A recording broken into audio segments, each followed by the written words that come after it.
I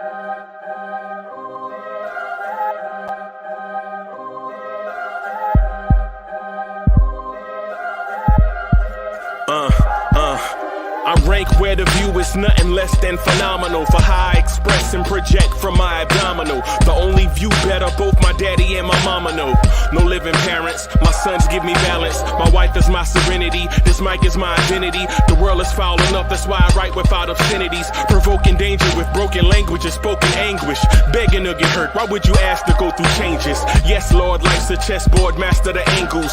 Control the tempo, be the one who holds the info. Acknowledge is just as deadly as machete swings. When spoken, the truth is as potent as that Medellin. While others swear the style is free, I just let it ring. Our time is undervalued, soldiers make us better kings. My fans on my shoulder, reaching after better things. Today I take the shot, for them I'd rather set the screen. My mama told me follow my dreams. My daddy told me get it by any means. Stand tall, make him bow to a king. But I've evolved, you can see the resolve. Look in my eyes when you speaking to God.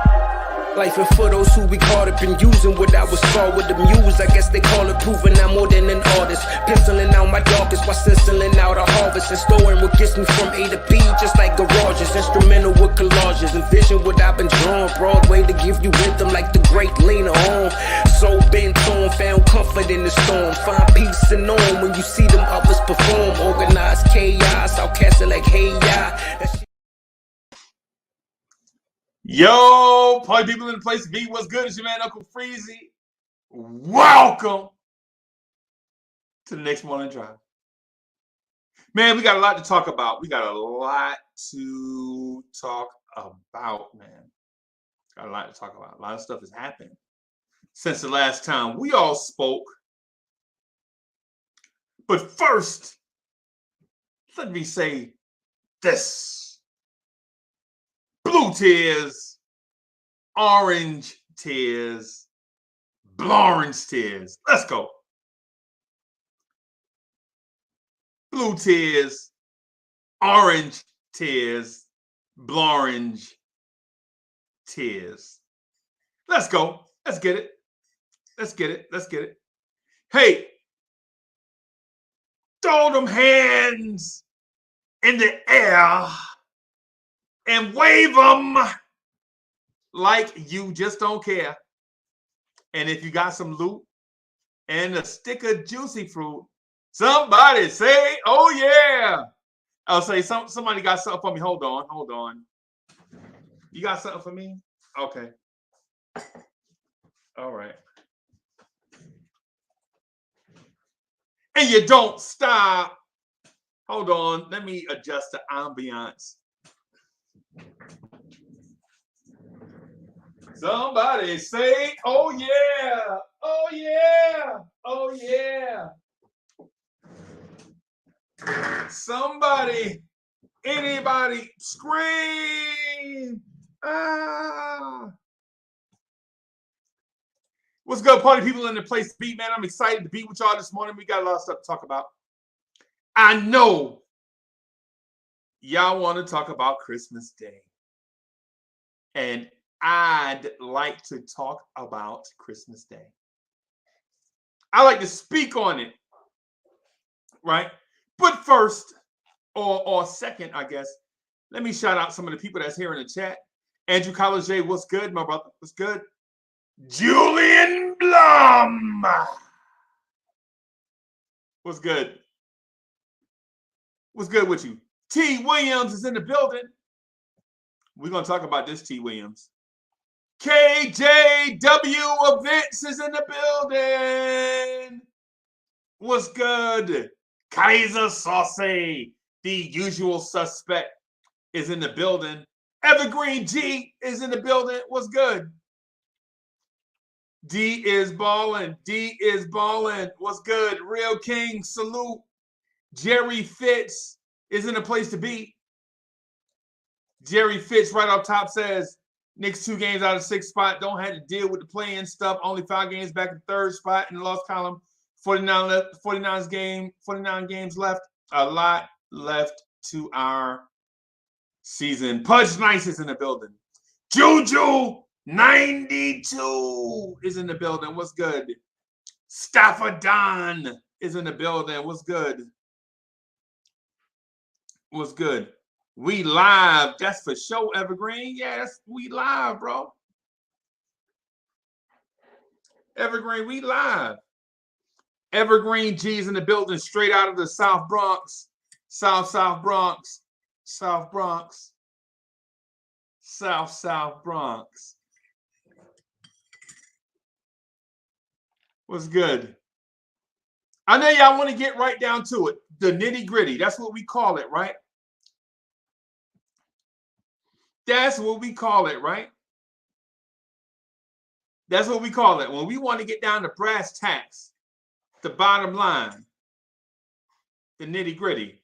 Y'all want to talk about the Christmas Day game. You know what? I do too. I want to talk about it. Man, I bought these fancy spoons from Walmart, man.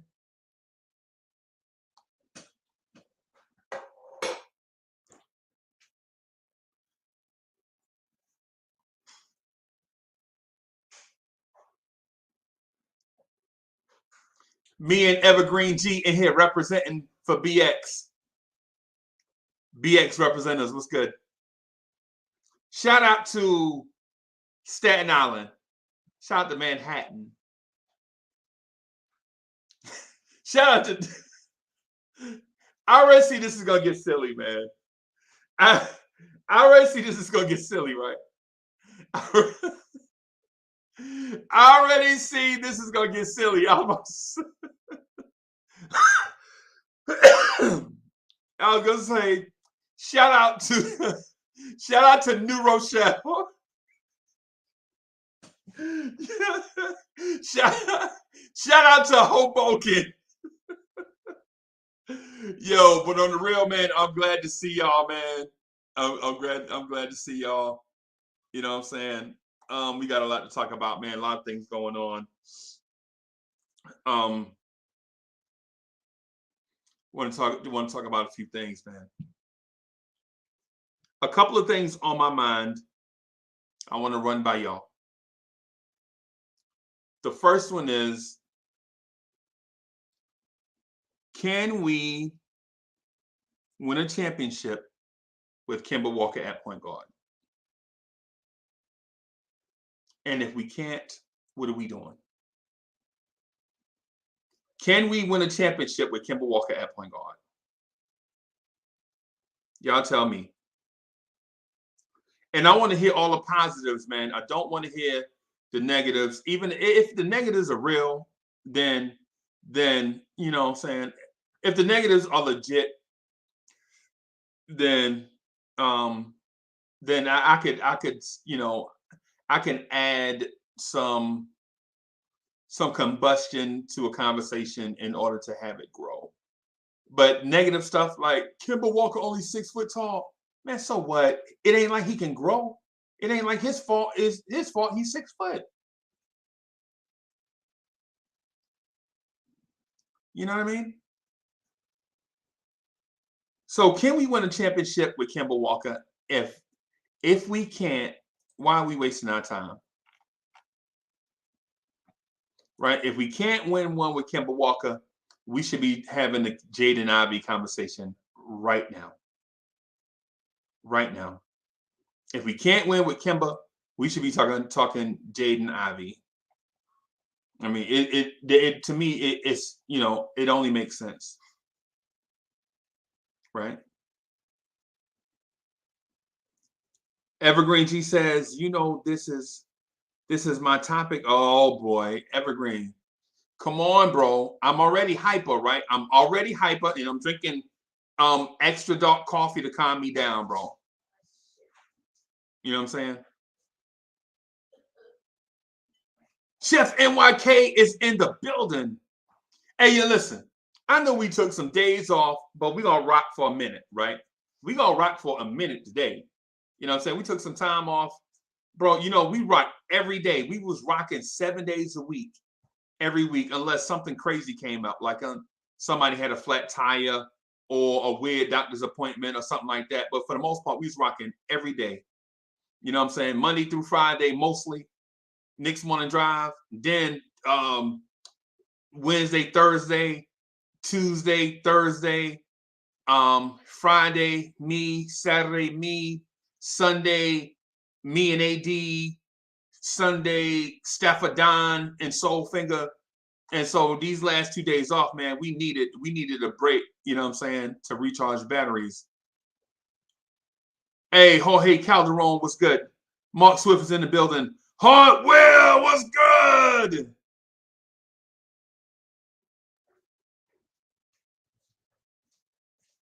What's good?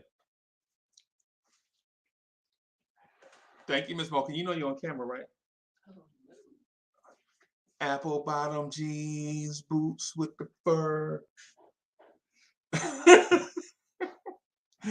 yeah.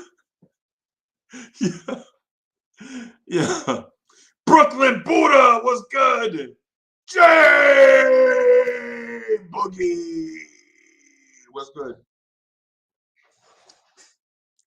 What's good?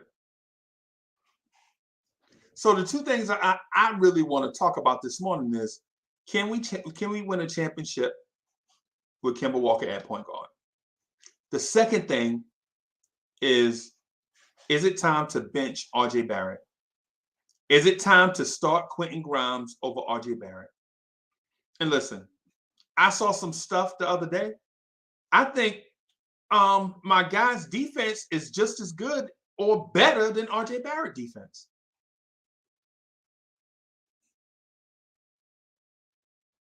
I think Quentin Grimes defense, legit, no cap. I'm shooting it straight. Quentin Grimes defense looks to me as if it's just as good or maybe better than RJ Barrett right now, right? But listen, we know it's a small sample size. We know this. And you stat nerds watching Undercover, the stat nerds will be like, you know, he only allows such and such. Stat nerds, listen, I get it.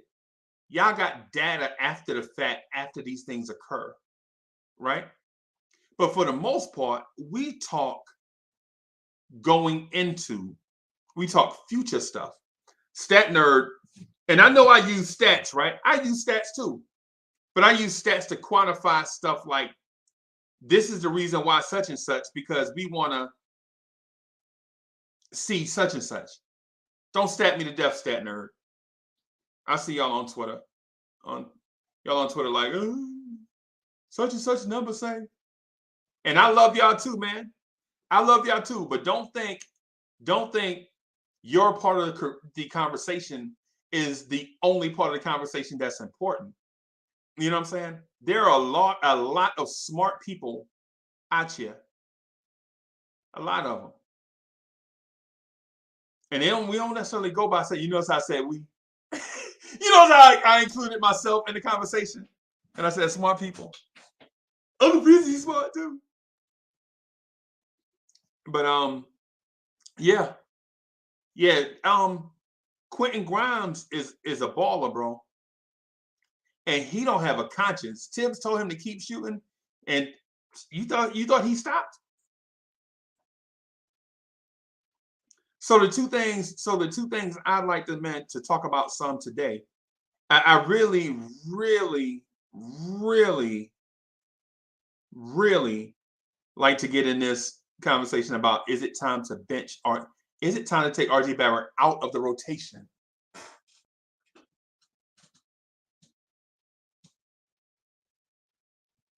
Is it time to take RJ Barrett out of the rotation? I love RJ Barrett with all my heart. Y'all know this. Y'all know this, right? Right? Y'all know this. Y'all know I love RJ Barrett, man. I sit up here and pound the table for RJ Barrett all the time. But listen, it's year 3. And RJ Barrett is showing us stuff that he struggled with in year 1.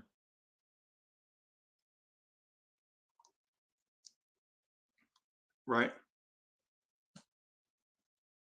Is it time to take RJ Barrett out of the rotation? I want to talk about that because listen, it's not as simple as, or it's not as complicated as we might want to make it seem, right? because we have 2 kids right now that are itching for minutes.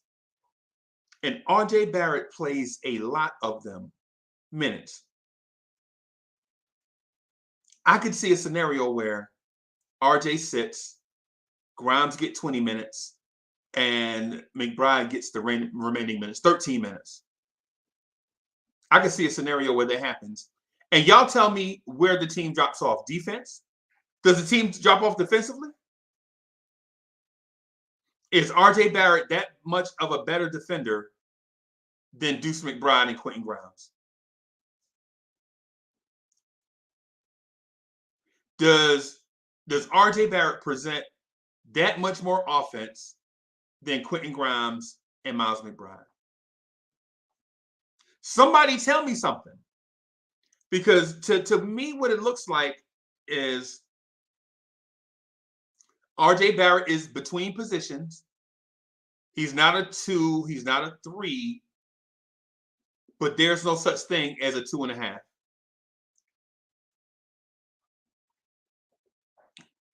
Kaiser Sosa, I understand RJ Barrett is a 2 and a 3, and Miles McBride is a 1 and a 2. I understand that. But when you take RJ Barrett off the floor and insert Miles McBride, you don't have to put him in at small forward. You can put McBride and Grimes in the game at the same time. Grimes can play the same position that RJ plays. Fournier can play the same position that RJ plays. Burks can play the same position that RJ plays. Right? It's not as simple as 1-for-1. You don't have to do 1-for-1 swap outs. You know? I got you. Yeah, you right, bro. Hey, you right. I'm with you. I'm gonna throw. Oh, one other thing I want to kind of talk about just real quick.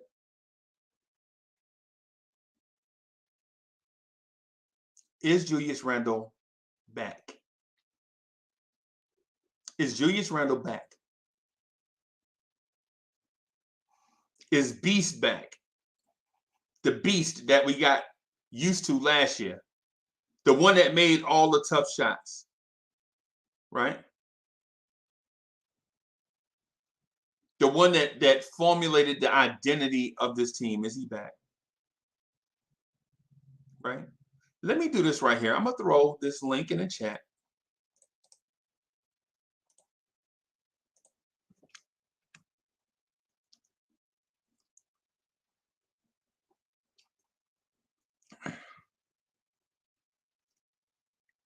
Bim.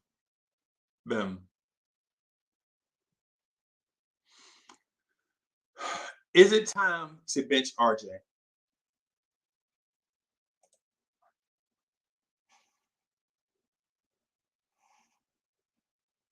Okay. Is it time to bench RJ Barrett? I got a couple people backstage, but I got to follow this protocol. I have superstars on the show, and so they make me do stuff like that. What time is it? I would like to introduce. We need a beat.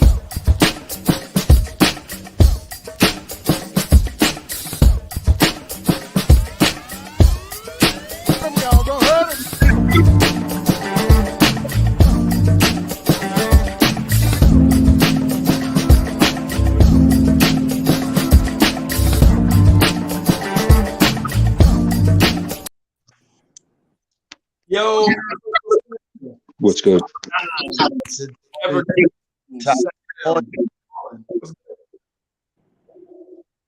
Can y'all hear me? Am I live? What's going I on? can't hear Stephen. Bless the morning, D's Ballin, Sam Granderson, Evergreen, Salute. Uncle Freezy.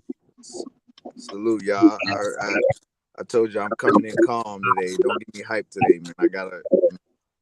I'm trying to be as calm as possible. But the questions you're asking are just, they're very Controversial. exciting.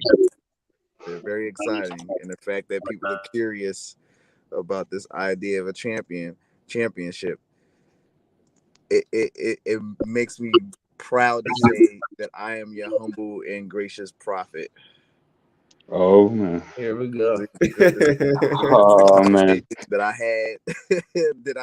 Was I not talking about this before the season started? Yes. Oh, okay. All right. It's all good though. If nobody want to give you my But props, not when you was talking about it, Cats was giving you the side out like you was crazy.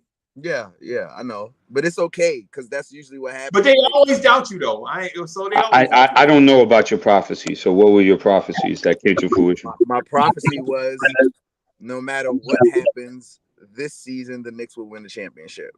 That was my prophecy. Wow. What? There we go. I tell you this. Let's say this happens. This one move. Look at this one move. I said no matter what happens, there's going to be a championship coming, right? Now, this season, right? This season. And part of said prophecy was there's going to be a move somewhere throughout the season, in the middle of the season, that's going to solidify that. So let's look at this move. Is it Kemba Walker being reinserted to the starting lineup? No.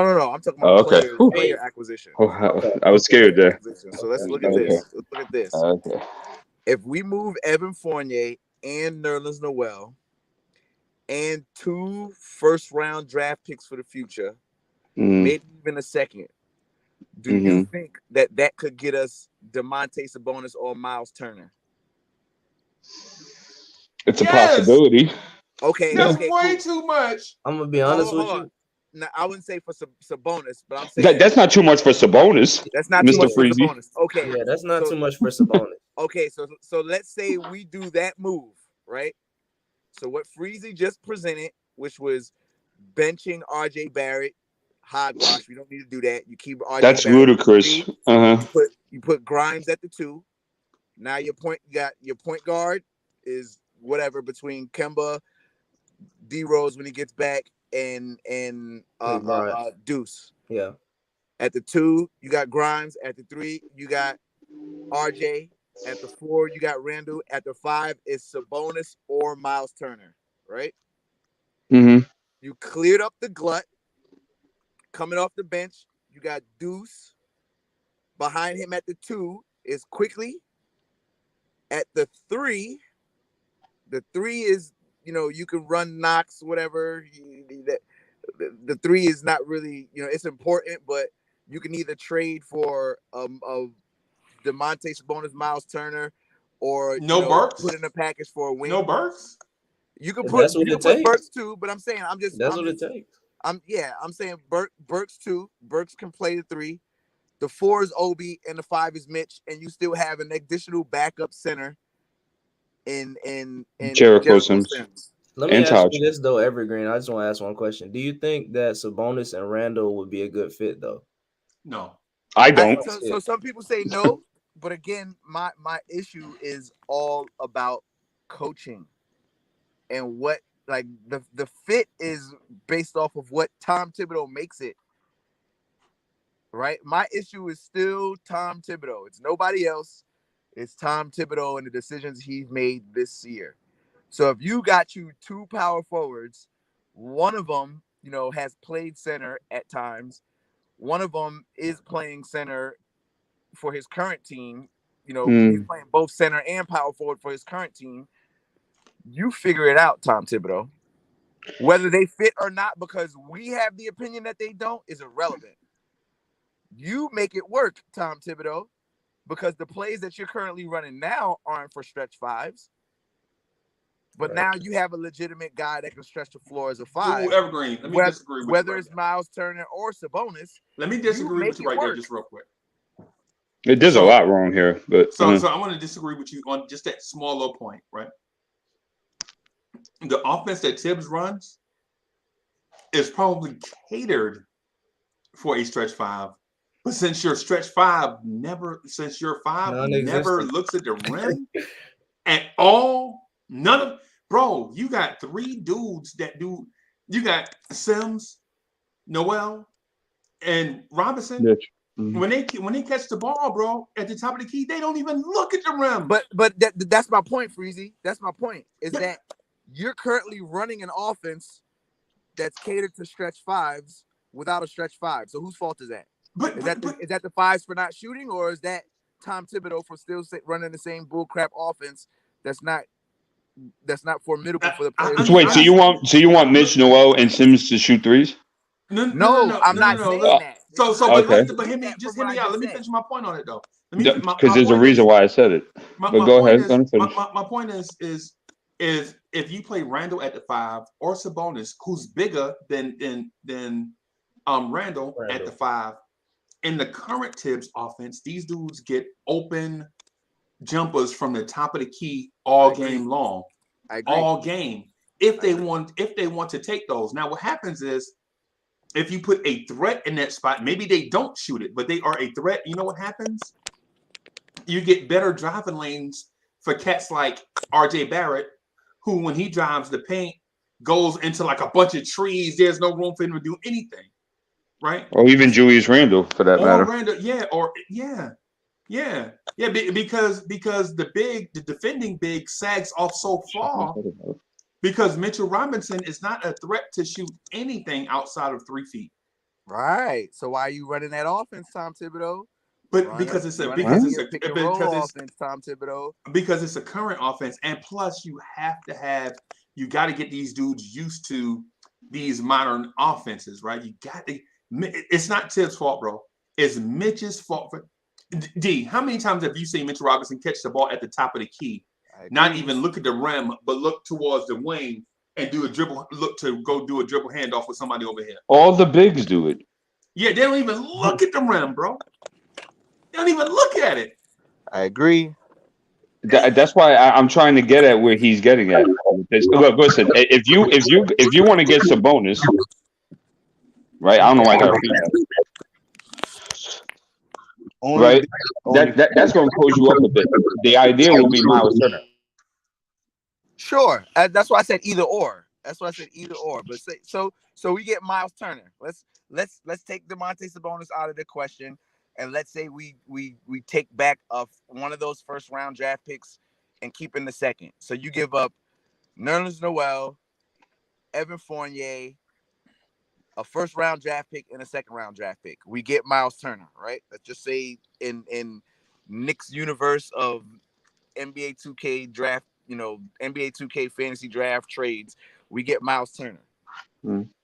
Does that, with Miles Turner starting at the 5, him being improved Mitchell Robinson with a jump shot, and with the way everybody's playing right now based off of the last 3 games, no one sees that we can win a championship with that. That's okay. Maybe I'm just delusional. Well, you know what, Evergreen, the only thing I'm gonna disagree with you on this is that the fact that we're still leaving a hole open on the team, which we all have an issue with still, is the wing. We still, I see you said we picked up a center, but we still need a wing that we haven't acquired yet.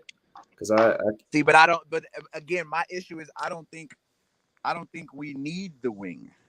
For as bad as everybody talks about, I don't think they want a wing, bro. I don't think we need the wing, right? Down on a second unit, you put Burks back to what he was doing all season last year at the 3, right? And then you let your 2 wings, your RJ Barrett and your Grimes, you let those 2 develop in the starting unit. We already know what RJ Barrett can do. He's just not doing it for some reason. I'm still leaving that leash out there because we drafted him. So you let RJ develop into that wing, and we've already seen what Grimes has done over the last few games. You let Grimes rock out at the 2, and you work those 2 as your wings. You put your 2 wings, because Grimes is a shooting guard, but he's in a point guard body. He's definitely very defensive minded as the wing that everyone's looking at. Yeah. And RJ Barrett already has really good defense. If you ask me, I think he's got really good defense. But again, you run those 2 wings at the starting unit, and then what you need on a back end on the second unit, you have Alec Burks there for offense, and you let that rock out. I don't think that matches championship aspirations, though. Hey, listen. That's fine. That everybody's got their own opinion about it. I'm But just you know telling what, you, D? we make one move and we get us a formidable big with our backups as Mitchell Robinson and Jericho Sims, who are pretty much the same exact player. That's championship in my eyes. Hey, D, And I'm maybe if the telling you, league is decimated with all these protocols and injuries, then I could see that. That's a we have to start. possibility if that Yeah, happens. but then we'd have But a cut. no. I'm need a watching point teams guard. like the Suns, the Warriors. I just don't know how the Knicks are going to compete with that in a 7-game series right now. Yeah, Let and, alone make prophecy, it out the East with prophecy, man. Milwaukee. and then plus two to your to your points. We talking about wings, man. The Knicks don't listen, man. You don't judge people about what they say. You judge people about what they do. Right. Right. And so Tibbs said he wanted wings, and when the front office got exceptions to bring in more dudes on the roster, guess what they brought in? How many 6'9" wings did they bring in? Nope. They brought in a 6'2" dude, a 6'4" dude, and a 6'5" dude. Mm-hmm. They brought in Mike, some dude who you ain't never heard of in your life, right? They brought back Damian Dotson, who's a shell of himself after injuries early in his career, and some dude named Tyler. Yeah. Whatever his name is. Hey, shout out to Tyler, man. He had some minutes last game. Good for him, bro.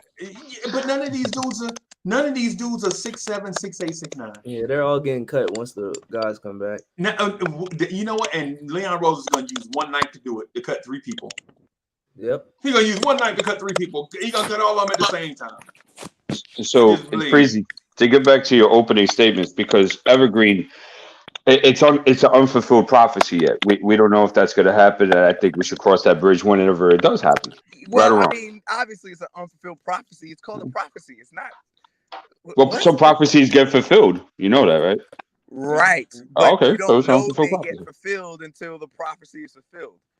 Does that make sense? Like you call it that's what I just said. It happens. You call it a prophecy and then it happens. So yeah. Okay, great. So anyway, now back to your questions, right? It's Kemba Walker, and because you're talking about in the span of his recent play, and let's talk about that for a second, right? Yeah, we're gonna. We got to. Let's do that. Let's do that, right? Because I mean, you haven't been on, and we haven't been able to discuss these topics, right? Yeah. Okay. Who did they play on when Kemba went crazy? Oh, the Wizards. Wizards. I mean, look, that was an amazing display that night of what he did. Okay. Yes. And I'm talking about offensively. I'm talking about being able to create his own shot, being able to tear up the defense. That was an exquisite, right? And 0 turnovers. I mean, that was amazing. Right. I mean, defensively, he was still a freaking turnstile. Right. But as far as that's concerned, and I think what Kemba does, and I had known this already as soon as we signed him, is that he was able to get into the defense with his dribble penetration, which is something that was needed. It was just some other things that were in question. So he has a triple-double against a depleted Atlanta team. Yep. And that is the reality. They were heavily depleted. I mean, I'm happy for him. But I'm not going to go off the bridge and say that now because of this recent play now, we got our point guard in the next year or two that's going to bring us towards championship aspirations. I think that's a far jump. Right. Mm-hmm. Right. So just for the record, the whole Kemba Walker thing, I am not a fan of. Shout out to the Bronx. Hey, South Bronx in the building, you heard? South Bronx in the building. You mean like the agenda of which they have him in at this moment in time? No, I don't like him as a player. But shout out to the Bronx, though. Okay. Shout out to BX. So here's the thing. Subliminal 209 called me Petty Murphy. Right? He's like, yo, Uncle Freezy, you Petty Murphy, bro. You still talking about what Kemba said 2 years ago when he dissed us because Boston was on their way to the playoffs? I was like, yeah, bro, I'm a Knicks fan. I'm an elephant, bro. I have a long memory. He was like, yo, don't be Richard Petty, bro. You know what I'm saying? That was just talk in the press. You know what I'm saying? You know, Knicks fans, Celtics fans, and blah, blah, blah. So he was like, yo, you Petty Murphy right now, man. You hate that man because of what he said 2 years ago. And I'm like, I don't hate him. But yeah, I'm still stung by that, right? So you don't like him? No, this is what I don't like. A dude averaged 5.8 points a game for the entire season.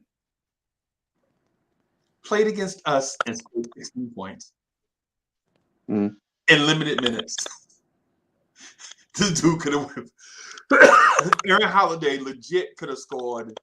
Aaron Holiday legit could have scored 30 on us.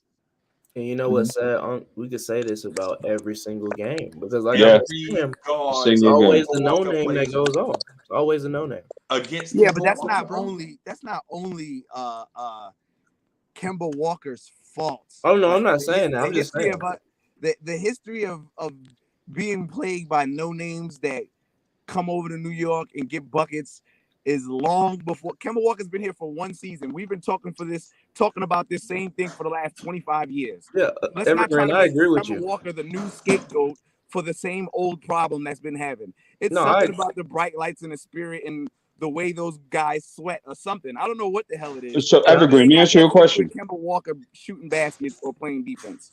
If you watch Kemba Walker play, right? Yeah, absolutely. Okay, so good. So from 1 to 10, right? What would you rate his on-ball defense? On-ball defense, I would say like a 6. Maybe that's crazy. What?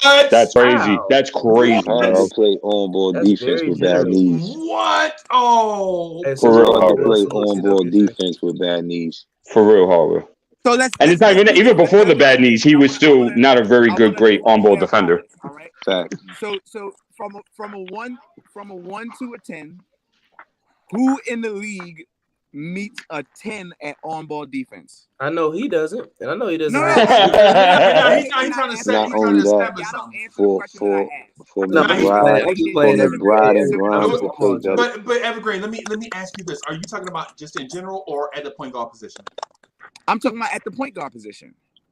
That's a good question. You see, so that's why I asked to qualify. So again, at the point guard position, Reggie Jackson in the league right now, would you consider to be a 10? Patrick Beverly is close. Patrick Beverly is another one. Patrick Beverly's a 10. Okay, that's fair. No, I said he's close. No. Yeah, I don't think nobody's a 10, but there are some 7 to 8s and 9s out there. Right. Yeah, I would say Chris Paul is 8.5. Yeah, Chris Paul. But why do we got to go far as a 10 and Kemba Walker's nowhere near a 10? Yeah, that was the goalpost he set up. All right. That's not a fair assumption. I give him a 5 or a 6. I wouldn't even give right. So if we go in 1 for on-ball playmakers, I'm gonna say Kemba Walker and James Harden are closer to 1 than anybody else in the league. I guess. The point is that he's not a good all-ball defender. That's he is not. Yeah. I agree that he's not a good on-ball defender. I agree. I would say Kemba and Damian Lillard are probably the worst defensive point guards that we've ever seen. Think about it. We got 44 from Kemba with a loss. Yeah. Hey, number 10 at point guard, Ben Simmons. Ben Simmons is a 10 at point guard. I would give Ben Simmons. If you count him as that. Absolutely. I mean, I don't really. I would give him a 10.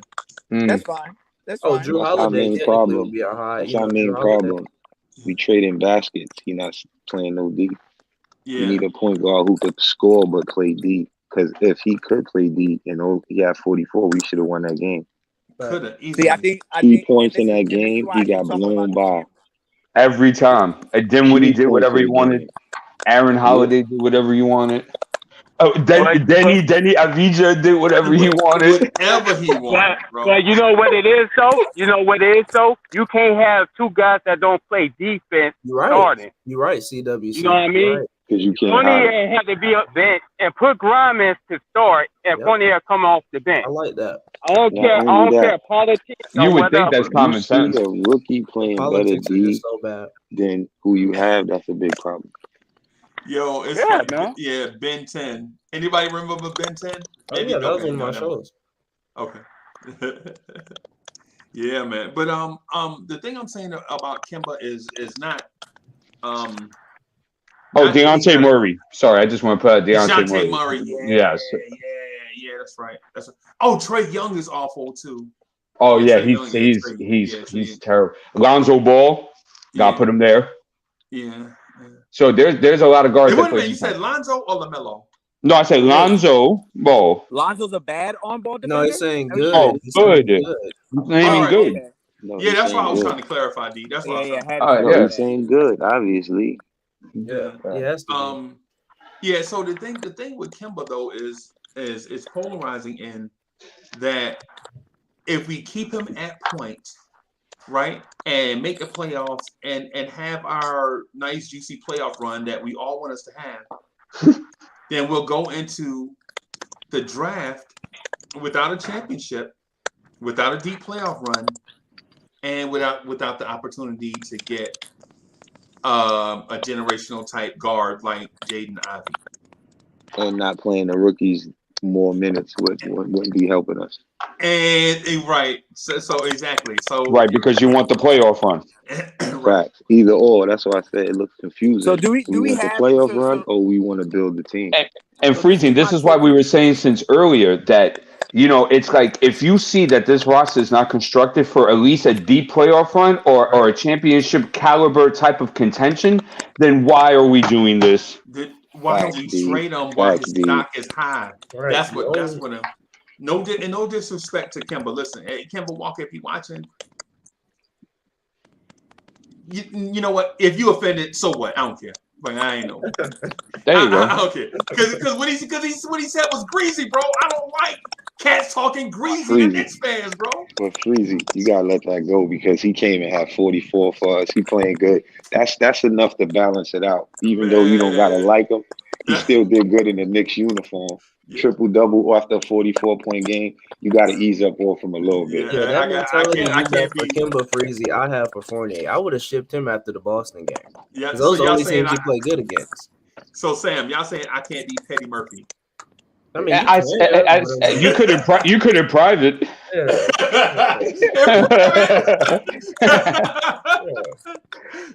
There's always a choice in life, but I just don't know about that one. Right. So, I mean, as far as your question, back to your question about no way. I wouldn't even invest in that. I wouldn't even invest a plastic spoon into having Kemba Walker as my championship point guard.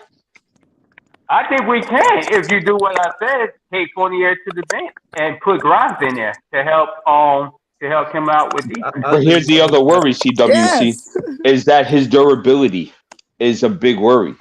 You don't want to invest so much stock into somebody that's been breaking down for the last couple of years. Right. But we only got him for 2 years. Let's not forget they brought Kemba in here just to give us something. Because we didn't get no point guard, so let's keep it real. That was a pump fake. That was a pump fake and a heads up. Because we didn't. And we drafted Deuce McBride. Are we forgetting about this kid? We're talking about free agency, big guy. Stay with us, Evergreen. No. But there was nobody to get. This is the problem. That's why I said they sold out. They sold out on that, and they got us Kemba Walker. That's what I just. But there was nobody to get. That's his point. It was a saving grace move. Oh my God, that's the point I was trying to make, Evergreen. But okay, go ahead, keep going. You want Kemba Walker to bring us to the championship? No, it's not. It's not about just y'all saying it like it's a. Y'all saying it like it's one guy dribbling the basketball. That's not the case. No, it's not a good enough guy that could. The guy that brings us to the championship. The team is going to do it, and y'all are making it seem like as if it's the responsibility of one player. That's not how basketball works. I'm pretty sure there's one basketball. We know that. There's 15 guys, and there's 5 guys on the court at the same time. So why do we put all of this onus on one player? Because we're only answering Freezy's question. His question was is Kemba Walker at the point guard a championship caliber type of point guard? And we're giving our answer. We're not saying that it revolves around Kemba Walker and his win or loss. Our win or losses decide on Kemba Walker. That's not what we're saying, bro. And Kemba got taken out the lineup because they thought he wasn't compatible with Julius because Julius needed the ball in his hand more, if you want to be real about it. Because another good point is whole entire time. Another good Simply point is take if the the ball guard out of ain't good enough, if the point guard ain't good enough, then he's not going to be able to get the ball out of Julius' hand. Right. And that's what we're seeing now. And even yesterday when Julius was bringing the ball upstairs on Christmas, rather, you feel me? That's because of that point right there. He's not. Don't get me wrong. He had a couple good games, but if he was that good, he would be able to go get Randall in his sweet spot more instead of Randall having to bring it up. So but Randall had to get in his sweet spot too. It's not about that. We're not talking about that. We just was talking about in reference to why it's going on the way it is. Randall bringing it up because he's taking the ball out of Kemba hand. You watch the game. He did it. He did it the other day too. Right. Right. Hey, hold on for just a split second.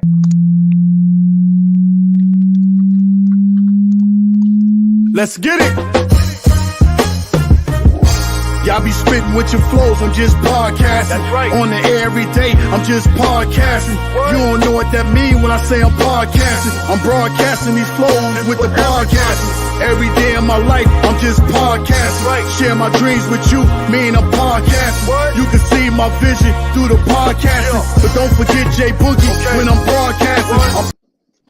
Jay Boogie in the building. Top of the AM, salute. 3 capital S's. Good morning, everybody. Hope everybody had a blessed Christmas, man. I hope everybody enjoyed their family. I hope everybody took pictures because that 12/25 2021 is gone. I hope you took pictures. You can remember, go back and look, share them when they get older. God bless everybody in that orange and blue, man. What's happening, man? It's Monday. Be thankful you got to go to work and got a job, and stop being mad. You got to get up and go to work. Word. Word. What's up, Jay Boogie? Shout out to the GOAT, Jay. What's happening with y'all? What up, Jay Boogie? Charlie One Cut, you ain't broke no rumors yet. What you waiting on, man? You know your topics. No, you know what he want, Miles Turner. He said that's why he got his hands rubbing. Huh? Oh man. Hey, we might have to give up quickly, man. We're getting out. You gotta do that to get Miles. Yes, we do, man. We gotta give up Nick and probably on Fournier. All quickly. They Indiana Pacers, they're gonna want a young guy back. Trade Fournier now. Cause think about it, you ain't gonna trade McBride. You ain't gonna get rid of Grimes. Man, I don't like giving up IQ for that though. I feel like IQ or Obi, that's got to be like a superstar. That can't be no Miles Turner. Yeah. But we need a center that can score, man. All these centers that we got on our team can't score for a lick. Yo, Kaiser Sose, thank you for the generous contribution. Kaiser Sose says hold on for just a split second, boss. When Walker's played well this season, that's when the offenses look like the best. Or look the best, period. Kemba is the bridge to McBride. I get it. That's a pun, right? No pun intended. Yeah. So, South Bronx, Bronx kid, bridge. I get you. Bridge to McBride and whoever next we draft. Yeah, I got you. Okay. I got you. Freezy, my question is, how many scores do we need? We need a lot. We need a lot. No, we don't. I don't think we need to add. I don't think we need to add more. I'll give you an example, right? I don't want a Miles Turner or Sabonis. Thank you. That's what I got to say. So, but you don't hurt CWC hard. Hear me out. This is why. This is why, right? If Obi can start knocking down the three at a respectable clip, you won't need Miles. That small ball unit that we run with Obi, Randall, RJ, Fournier, Kemba is more attractive and more efficient because when you run Obi and Randall together, Randall is so high post oriented that if you don't have 3 or 4 cats that can dribble, pass, and shoot, Atlanta did the same thing they did in the playoffs last year. They didn't do Saturday. They didn't do nothing new. Or was it Saturday? Yeah, Saturday they didn't do nothing new. You know what they did? They dragged it. They dragged the player, right? They got the player on Julius Randle outside shoulder to deny the entry pass. Julius caught it, right? Kind of heading to the corner, right? The player shaded him to the corner and the player, whoever was under the rim, crept up behind him baseline to trap him in the corner, right? That's all they did. When Julius Randle was looking to kick the pass, he was looking. Nobody would even come get the ball. Nobody would even come get it because they were spotted up for three. And instead of spotting up, somebody has to be the outlet, right? And I'll give you a converse example, right? Kemba got double teamed against Atlanta because he hit 2 shots in a row. And Nate McMillan was like, oh no, he about to go for 44 on us, right? Mm-hmm. So as soon as Kemba crossed half, they were like, they spied him, whichever side of the court that he went to, they brought the man from that side of the court to trap him to get the ball out of his hands and make him reverse it.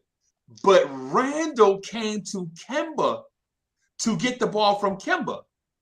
Whereas when Randle get trapped or doubled, nobody comes because everybody want to have their feet set so they can knock down these shots, right? And so we at the beach, enjoying ourselves, nice expensive cigars, man, and beverages and all these things, the little thing at the beach. The coaches is like, yo, Uncle Freezy, that's your problem right there. Y'all don't have a floor general, somebody with a strong enough mentality to go get the ball from Randle before the double team comes, because everybody sees the double team coming, but the only person that reacts to it is Randle.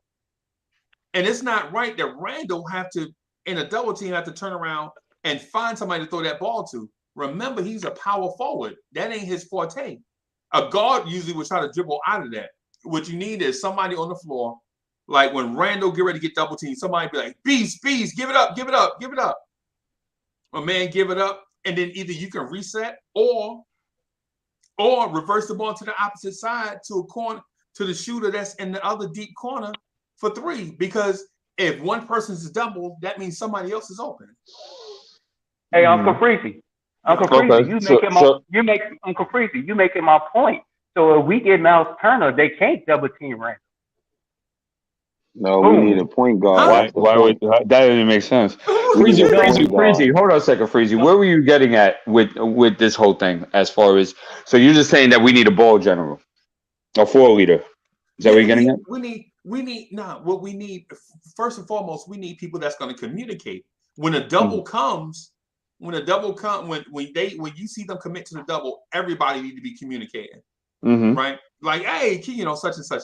Like if Hardwell get doubled and they force him to the corner, with their hands up on Randle, they walking legit trying to force him to the corner, right? I gotta get and Hardwell field the vision so he can see me, and I have to get myself open so Hardwell can at least have an outlet. That way, if Hardwell still want the ball back, I can re-enter the pass after the double team lead. If not, I'm gonna reverse it to the opposite side of the floor where somebody else is open. And I think a better example of that was against the Wizards, because once the Wizards started bringing that hard double team 30, 40 feet out, that offense was stagnant. Nobody knew what to do, where to go. So, yeah. Right. And part of it has to do with these cats not having a lot of time playing with each other. Right. And the other part of that, too, is Randle has to stop being selfish and get rid of that ball earlier. Yeah. Knowing that he can get that ball back. Right. Because what Randle wants to do, if he feel like if he can do the pass fake and the dude leave, he can still ISO on his man. Nah, Julius Randle, when the double team come, just give the ball up. I promise you, you'll get the ball back eventually. Every touch doesn't have to be a shot. You know what I'm saying? And it's hard. And listen, in case y'all didn't notice, when somebody is hungry and been hungry for a long time, and they finally start eating, they want to eat everything. You got to go to them like, hey, bro, you ain't starving no more. You'll get another meal. You ain't got to eat like this to your last one. You know what I'm saying? That's what Randle doing. Randle went from a potential lottery bust, right, to a team as a cast-off, to a place where he encountered success in the hardest place to be successful. And now he feel like if he start giving the ball, and this is me speculating, This is me thinking like if he give that ball up, that he'll go back to that potential lottery bust. Yeah. At that Right. cast off because he's not shooting and not. But that's not so, Julius Randle. Give the ball up. The ball will find you. Yo, Matter when of I fact, said this, I got killed for saying this. I got killed for saying the same thing. Oh, don't even try it, because I I got killed for saw saying you the debate same somebody, thing. bro. You No, I'm just debated saying. somebody. No, I'm not talking about that. I'm talking about the same thing you said. I said, and I was bashing Randall when I said it. You said it too, but I'm gonna just let you finish. As long as you see it now, I'm cool. But I said the same thing. Go ahead, And sorry to cut you off. hey, Hardwell, let me take credit for it, bro.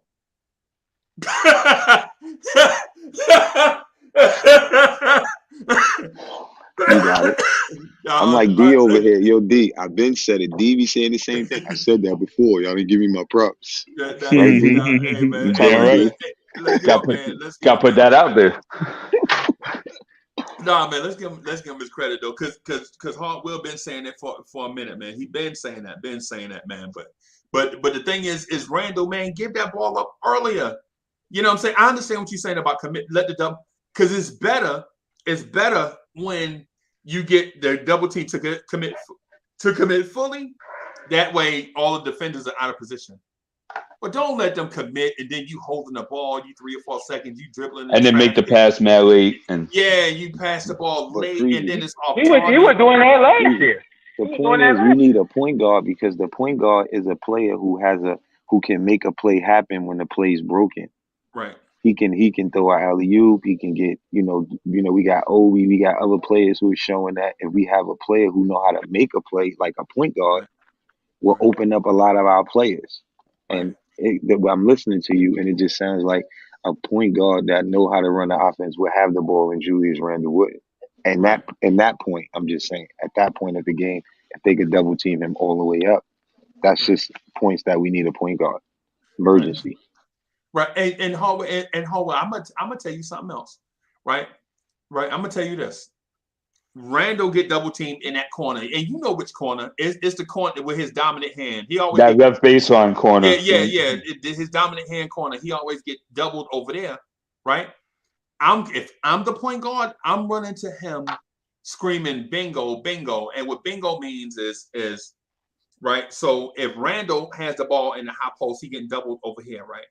So that means you got your 3 and 4 on the opposite side of Randall.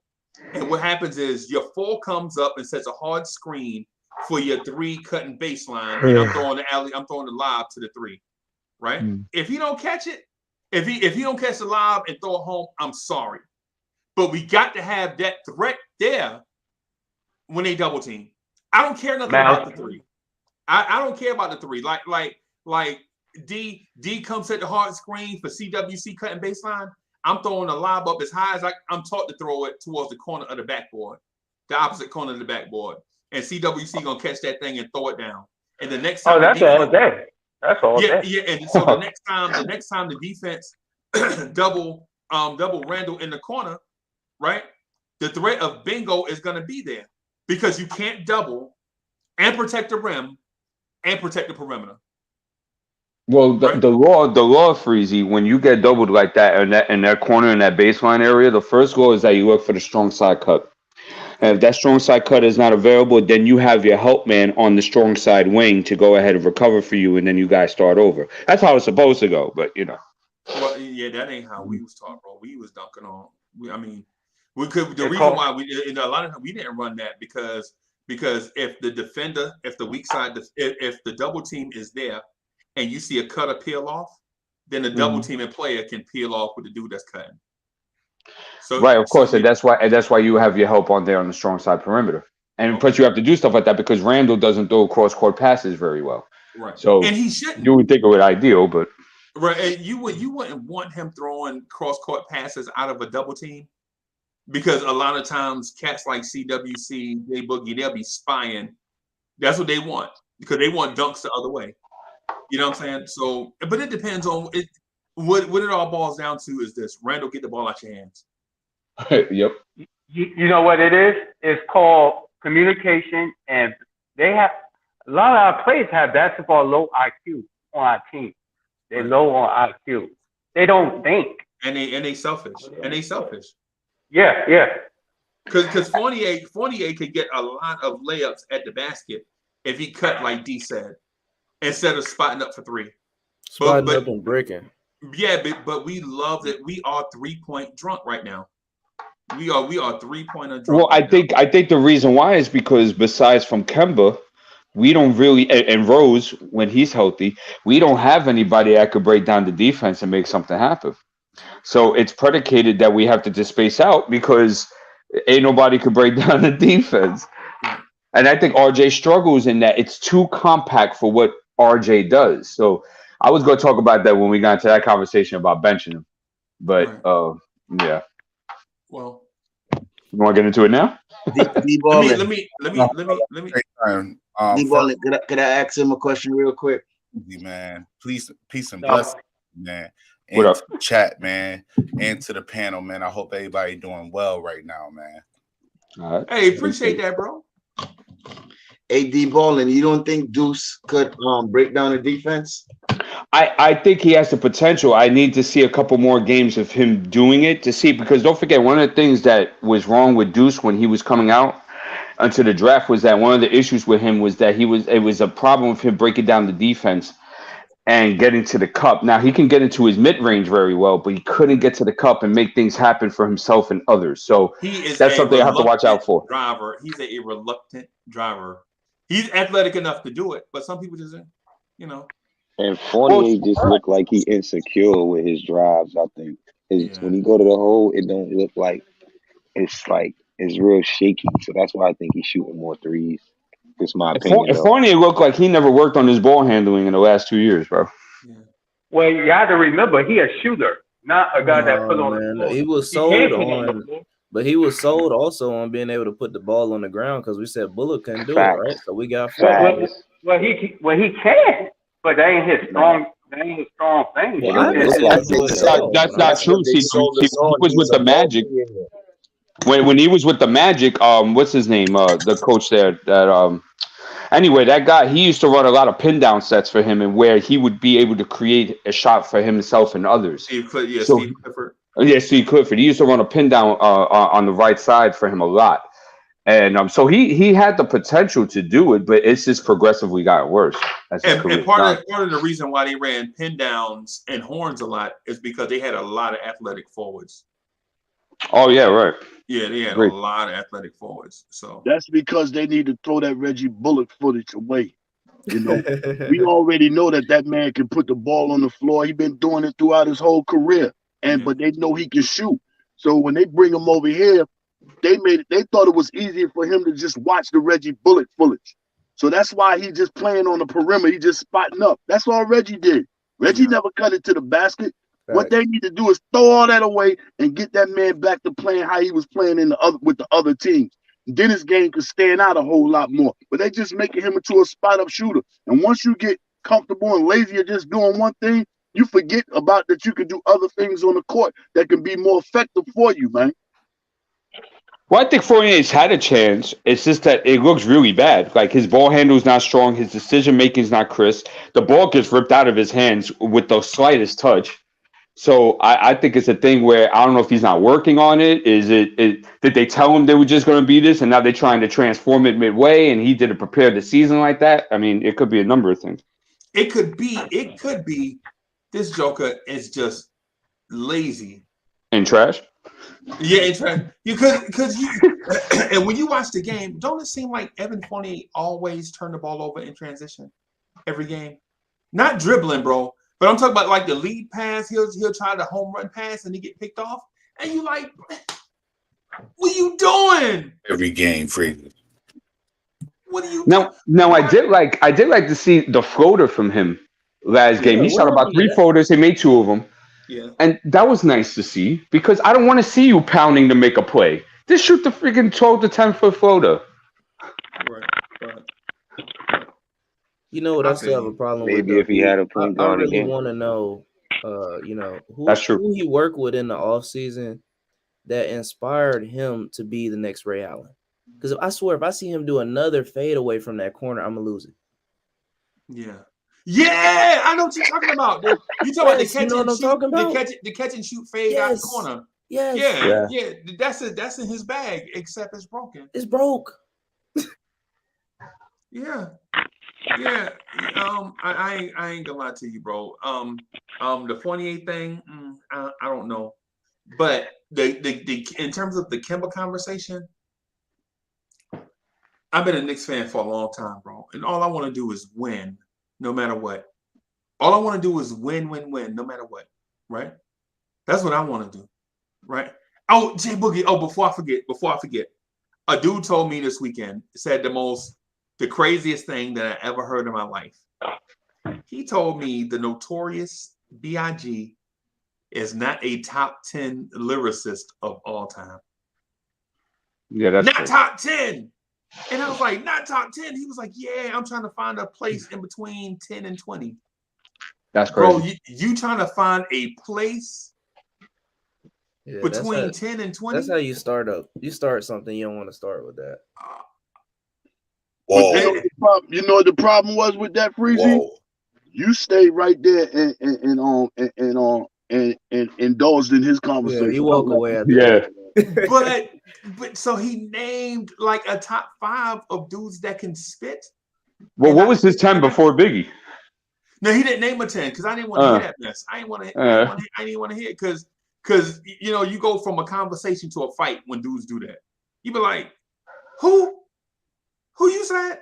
Like for instance, you got underrated guys out there that's in a prime was ruthless fireball spit like Big Daddy Kane. If somebody put Big Daddy Kane in their top 5, I can't argue with that. You know what I'm saying? He wouldn't be in my top 5, but I wouldn't argue. Right? The dude said names like Immortal Technique.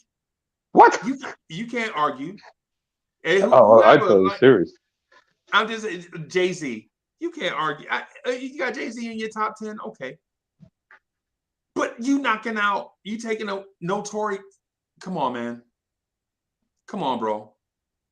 The dude legit warning on his first album that was done in one take. They woke him up off the couch. Yo, Big, this the beat. Big woke up like, yo, let me wash my face. He went in the thing, washed his face, walked up to the microphone, no pen, no pad, no notes, and said, who the F is this? Paging me at 5:46 in the morning, crack of dawn, and now I'm yawning. Wipe the coal out of my eye. See who's this paging me and why. Bro, he got up off the couch, sleep, washed his face, walked up to a microphone, and said that. And Biggie's one of the only artists still, his album still charting. I forgot exactly which one, but I just read it like last Probably week. Life After Death. So for him to say that, that's crazy. Crazy, bro. Hey, who is this guy, Uncle Freezy? Who is this guy? Your people? I don't think he deserves to be named. Yeah, man, don't shout him out, man. Every time, bro, so CWC, every time somebody did something and it's something bad, I'm just blaming Alfred Payton. So Alfred it's funny Payton you say Alfred Payton, right? Because I was about to say, you know who was on Fournier's team when he was on Orlando? Alfred Payton. Right. And DJ Augustine. So he did have point guards on that team. Yeah. You know, just to, fun fact. Right. No doubt. You would got snapped saying some stuff like that. Yeah. Well, the thing about when he said it, I was like, what? I couldn't believe it. But then when you go back, and I'm gonna get Knicks fans, I'm gonna get back to the Knicks thing, right? But bro, when you start naming names, like he was like, what do you rank Inspector Deck? Y'all know I love Inspector Deck, bro. I think the Wu-Tang Clan has some of the sharpest lyricists ever. Is that the same guy, Freezy, that said no about Biggie and then asked about Inspector Deck? Yeah, because he knows I like Inspector Deck. That's why. Oh, he's like, well, where do you rate Inspector Deck? Where did he rate Inspector Deck? No, he don't like Inspector Deck. I do. Oh, so he didn't rank him. Yeah, he didn't rank him. Okay. Hey, play that B.I.G. with the Bone Thugs and Harmony. Lyrics. Iggy. Yeah.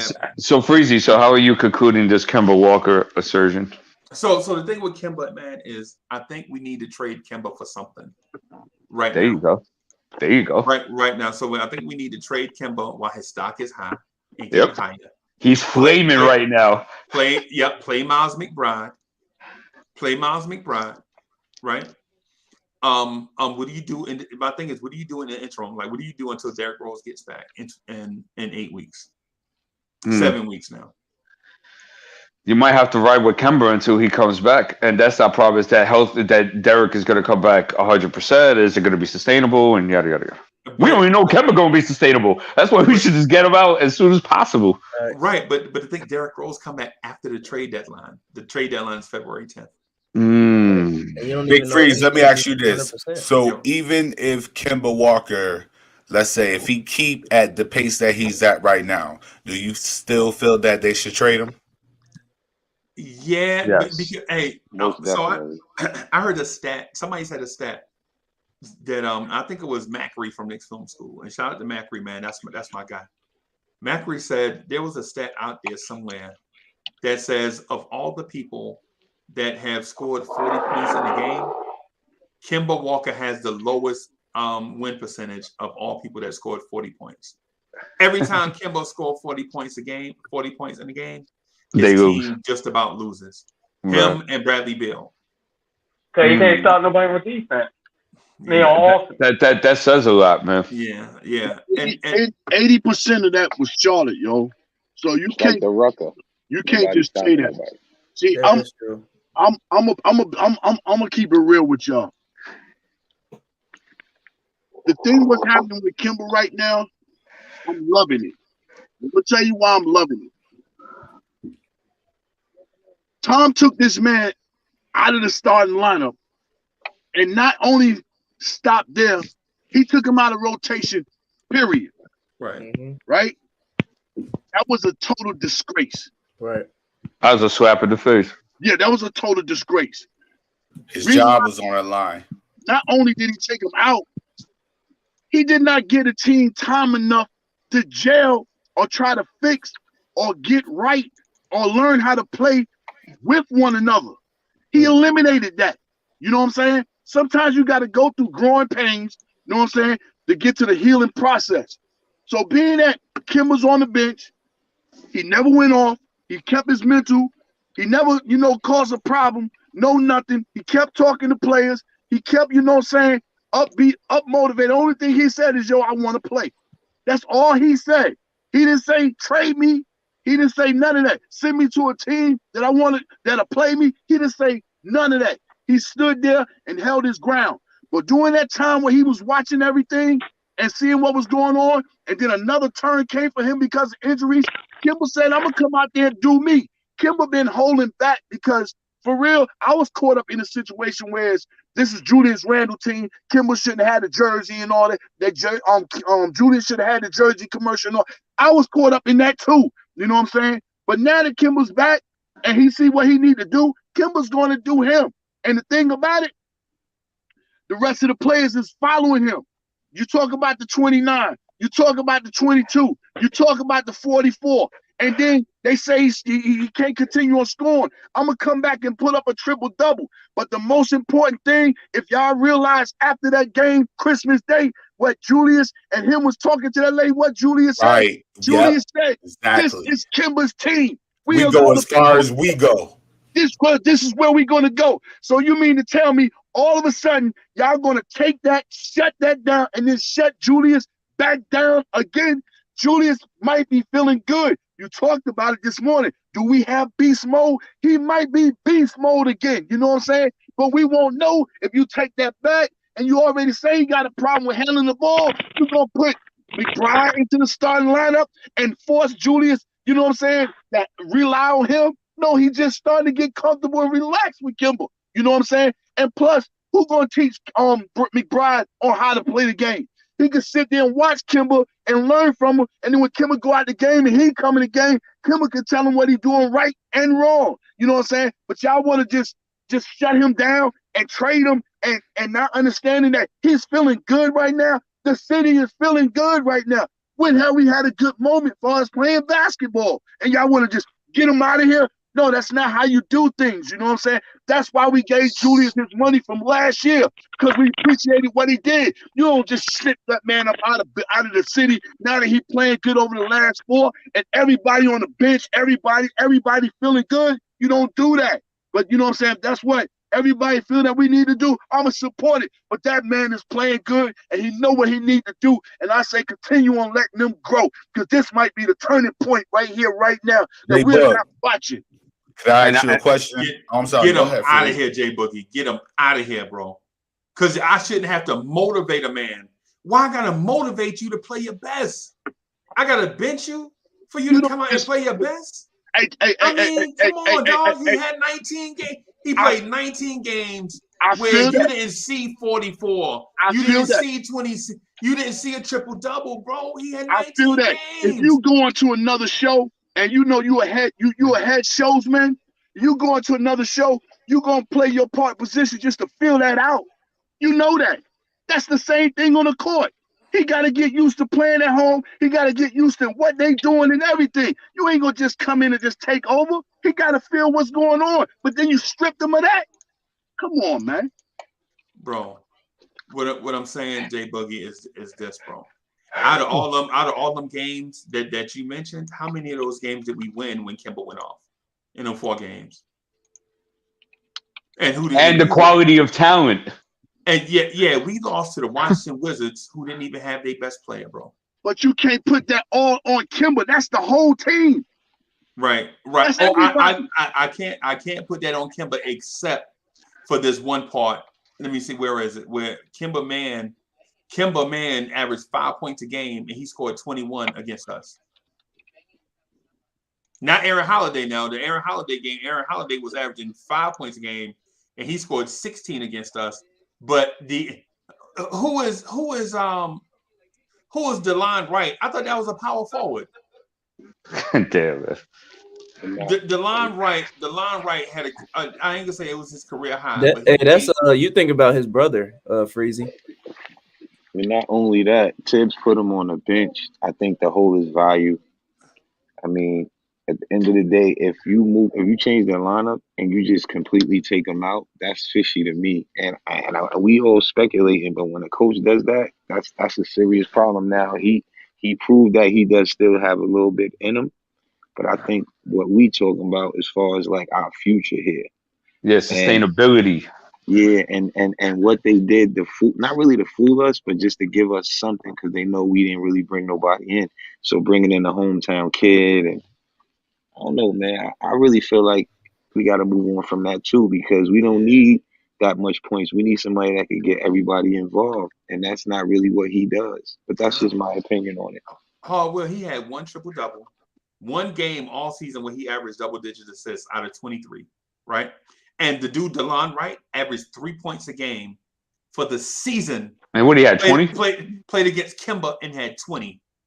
But can you show me every one of his buckets? Can you show me on every one of his buckets right here live on? Since you saying that he scored 21 on Kemba, you know what I'm saying? Can you show me all 21 points on Kemba? He scored 20. He didn't score 21. He scored 20. I didn't see. Hey, Boogie, I can actually agree though. I won't say he scored all of them on Kemba, but some buckets that he did have, it was just like he's wide open. I won't say it's Kemba's fault, but whoever was guarding him, I don't know. Well, I mean, you would have to go back to the film and figure out if that's what has to be done, which could be done. To stand here and say that Kemba Walker is not a liability on defense and not a turnstile, I think would be ridiculous to say. Right? He definitely a liability. Yeah, Kemba Walker not getting a death penalty, bro. All we saying is that my man can't play defense. But was Fournier on the court too with Kemba? Were they on the court together? Kemba and Fournier at that time? They started. That's the problem. That's the problem. They both can't play defense. That's the thing. See, Evan Fournier can't play defense neither, but he's on the court because of his contract. You're right. You see what I'm saying? You're going to sit Kemba down because he make less of money? Nah. I blame that coach. And when Walker, he get more offensive fouls than Evan Fournier do. At least, I mean, he not stout on the defensive end, but he do get some offensive fouls for you. He's a way better help defender than Evan Fournier. It's Yeah, it's absolutely. like he get Yeah. a few charges, but he's getting beat so many times we can't even really glorify the charges that he get. Facts. Honestly, But he I get blame beat that so on much. Tibbs though. I blame that on Tibbs though. He And you could got have to put in remember, Craig look, on here. The Knicks, we hang our hat on defense. You know what I'm saying? Right.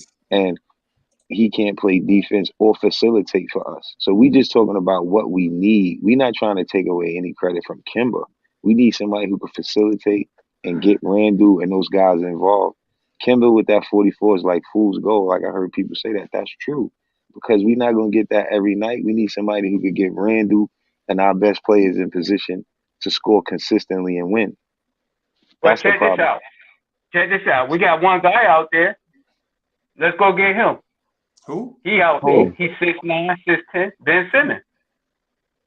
Are you saying get Ben Simmons? We're gonna You deplete said our before, team. don't It's get easier Ben. said than done. Well, hey, he could facilitate, right? He could get people involved. Who's he He gonna could do all the facilitate? CWC, we're gonna have to deplete our team Right. and Who's he our gonna capital to facilitate? get him. And then when you get Ben Simmons, you got to but look this- at the fact that you're not getting But the this is what I'm score. saying. But this is what I'm saying. Ain't nobody out there though, besides Ben Simmons. So that we're could gonna that. do the same thing that we did with Kemba. With and just Melo. get somebody. Or But that we sounds gotta like some learn to Melo ball. stuff going We on. can't do that. We But you can't do that. that. Like you can't say, okay, so this is the only guy left. Let's take him. You can't have that approach. We'll never win. So with who's that. out there then? Who's out there then? There's nobody out there, so we- you just work with what you got. All right, so let's Right. wrap up. Exactly. So let's wrap That's up. what So we let's wrap talking up the about. Kemba thing. So the thing And with not Kemba, only that, you and got we to think about the fit with Ben Simmons. Ben Simmons is I would not get a the Ben good Simmons. scorer like that. I mean, at least Yeah. with Kemba, you are getting a pure scorer. You get what I mean? I understand that Yeah, he but we don't don't pass the need ball that. as Well, I beg your Ben Simmons, pardon? he can score, but he We can don't shoot. need a Kemba Walker as a pure scorer. Is he a pure enough scorer to bring his team to the We Eastern don't, but Conference we don't Finals? have no scorers. You got to think about that too. Randall's a And scorer. who We was got defending? enough good Who was players on defending? the Who team. was defending Kemba in the Washington game? Anybody remember? Anybody remember who? It was a mix because they threw a lot of guys at him because of how he was scoring. So first it was Aaron Holiday. I think Dinwiddie had some possessions. They Dinwiddie put had Denny Avija on him On for a them, couple yeah. of possessions. So they it wasn't just one person for reason. Right. He had a little But we had a lot of guys stretch. out too. We had a lot of Well- guys out too with COVID. So They did, but they did too, bro. Barely Bill didn't even Everybody does at this point.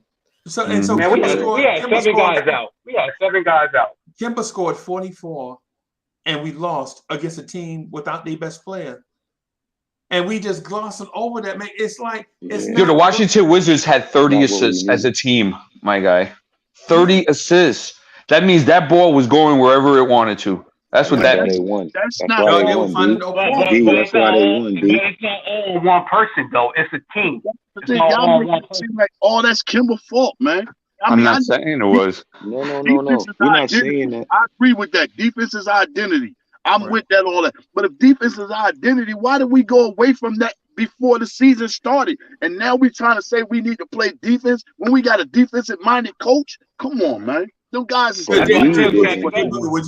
Jay Boogie, would you, if this happened, would you insert John Wall over Kemba? Would I insert John Wall over Kimba? Yeah, I would insert John Wall over Okay, all Kimba. right, okay. I suppose All to. You know what I'm saying? I What do you- suppose he plays more defense. He put more pressure on the rim all the way. Man, He look, can't I shoot seen and trade like Kimba, but everybody got their different flaws. But yeah, I would. But that Right. don't mean right now I want to take away what's feeling good for the team. Everybody feeling good, so who to say we won't step up? And you can't just get rid of Kimba right now. D Rose ain't there. What you gonna bring in somebody that's not gonna lead, Big Brian? that's a good point. That's a good point. Yeah. So, Yeah, that That's is a a good good point. That's a all good right, point. so We all can't right, get rid of so him right now without nobody. I agree with that. but that doesn't mean you won't get anybody in return. And I Rose would do might it. go in. I Rose would might go trade in him. and come back this season. He might go in and come back this season. And that's another thing. How we keep saying Rose, is our future bright with Rose? Like, is he No. going to continue to do what he's doing right Right. now? Yeah, Like, right, let's be real. We might have to throw him and Kemba in the deal somewhere and get right, somebody who's going to help us win in the future. right. Right. Yeah, Right. but then Let's keep put it yourself real. on the other side. But put yourself on the other side of an organization. Like, wait, hold on. You're They giving trying me to put Kemba something and on the Rose, floor, right, D? and what do you want from me? Right. Hell no. Some, These guys gonna break down every quarter. Hell no. Some of these rookies that's playing against them is looking decent. Or these young players that Kemba just went against that only been in the league. Like somebody named the kid the other day. I think the kid with the headband. What's his name again? That you said. What team? Yeah, you named him the other day, bro. He was on not the Wizards. The win before that, the Rockets. On the Forget the Rockets? kid name. My bad. Never mind. With the headband? No, I don't know. The young kid. I forget his name. Never mind. Let me see if I can. Watch what we do with House. Watch what we do with House. That's what I'm about to say. Eddie House with all that D, his first time on the court. Just look at that, how he was moving around and playing D. We need more of that on the floor, bro. Watch what we do with him, though.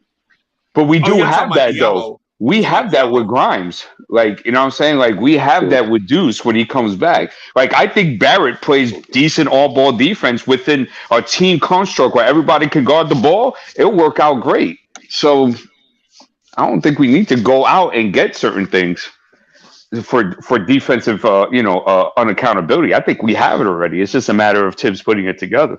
Yeah. Well, so in my opinion, I don't think the kids are completely ready, right? And I'll give you an example how I feel that kids ain't ready. Grimes got hot in the Christmas Day game, right? Y'all remember that? Mm-hmm. Remember Grimes got hot? Mm-hmm. And instead of mixing up the bag, he kept running to his same hot spots from go. Right? Well, I mean, they were open, Freezy. But I mean, I get it. I get that, man. But why would you run straight to your hot spot as opposed to decoying the defense and then running to your hot spot? Like start off in a different place and then come to your hot spot, right? I mean, it's one of those things. If you hot from everywhere, you hot from everywhere, right? But if you just got one spot that you hot from, the defense is going to be able to adjust. They're like, yo, he done hit two in a row from right there. I can just walk out there and put my hand up because I know he's going to want to shoot from there because he's hot from there. Well, Go. But as a rookie, what you would want to do is start off in another place and then screen and get your defender rubbed off. So when you got to your hot spot, you be there by yourself. Well, three things, Freezy. Number one, those shots were wide open. I mean, Atlanta was playing no defense on the weak side whatsoever. Number two, he did mix it up a bit. He did dribble penetrate a couple of times. He set up an alley for Mitch, in which they called the foul on the ground. And there was another one where he kicked out. And plus, also too, if you saw the clip, Julius Randle was telling him, "Look, listen, when you get that thing, you shoot." You see, so now that tells me that's an indication. That's telling me that's what he's being told what to do when he's out there. So he may not be able to see as much as you want to see because he is instructed to do certain things in order to earn his minutes. Yeah, but just because he told you to shoot don't mean you have to shoot from the same spot though. I mean, because I get what you're saying. Hey, Yo, his name was Saban Lee. My bad, y'all. His name was Saban Lee. He had 16 points from the Pistons. Yeah, that's right. Sam had brought him up. He was killing. D-ball, and don't we cuss Knox for the same thing for going in the corner all the time and shooting the three? Yeah. Say that again. Don't we cuss Knox about all the time for going in the corner and shooting the three all the time? I never cussed him out for that. No, I'm agreeing with you with Grimes. Right. That's his spot and he shoots fine. But I'm saying that we also cuss Knox about that same. Right. I see what you're saying. Right. But yeah, was calling him corner cat. Yep. Exactly. But that don't. Yeah. But Staffordon, that because my man like to shoot from a certain spot. I'm not saying that it's right if anybody do it. I'm frustrated that Randall take the ball in a high post on that same left baseline all the time. You know what I'm saying? It's predictable for the defense to stop. Is what I'm getting at. This don't matter if you a young player, a vet, or old guy. When you do predictable stuff for the defense to shut down, it's not a good thing, no matter who you are. That's all I'm getting at. I'm not. But if nobody guard. Okay. But if nobody guarding me in my spot, I'm gonna shoot that where I shot it from before. If nobody guarding me out there, I'm gonna go to my hot spot. Okay, so let me ask you this: when's the last time you saw an NBA player red hot and not be guarded?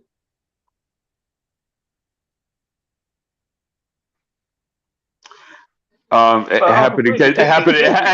Wait, hold on. I was going to say it happened when we played against Indiana. Miles Turner hit 7 threes and we weren't guarding him. Hey, do you want to know who else it happened for? You, Zeke Naji. Yeah, we do that. There you go. And viewership. But as much as Tibbs yelling, isn't he telling people where to go all the time? Or much as Tibbs is trying to run the show, he got to get a better scheme. Yeah. Nobody is talking about that though. You just can't be on the floor anywhere. Tibbs is yelling every 5 minutes where to be, where to go, what you got to do. It ain't working. Nobody's cutting, like you said, Freeze. Nah, what about that? We need an offensive coach, man. Assistant coach. Hey, Cornerstone Kev, stop typing in all caps. Calm down, bro. I just got a text from Cornerstone Kev in all caps. Somebody put the link in. I ain't putting in nothing. Stop acting crazy, bro. Stop losing it. Why did they think the all caps is gonna make you like move faster? I don't know. Yeah. There was an interesting statistic that was brought out in the Golden State Warrior game I was watching that they're first in the league in buckets from their cuts. I'm interested to see where we're at. If somebody can get that up and see where we're at in the league as far as cut passes to buckets, I would think we're one of the last in the league, bro. Hey, I was watching the last game. Even I know. The Suns, like that's how Gary Payton gets his buckets. Like he don't be shooting for real. Like Freezy said it earlier too. No cutting, no movement, none of that. It's bad. And I'm just saying that, we're in the NBA, right? That like there's more space than there's ever been in the history of this league. Right. But we ain't gonna cut. That's crazy to me, bro. You have players telling, staring traffic, but not on our team. Dudes just go off in the corner and stand there. Yeah, we got statues. Right. Hey, yo, Big Freezy. Big Freezy. I'm going to head on out, man, but I want to say peace to everybody in the chat. Peace to everybody on the panel. Make sure, y'all do well, man. Thank you for having me on here, bro. Hey, man, we appreciate you coming by, man. Yeah, all the time. We love having you, bro. Definitely, man. I trust and believe I'll be back, man. Peace to everybody, though. Yes, sir. Stay peace, bro. Message to you.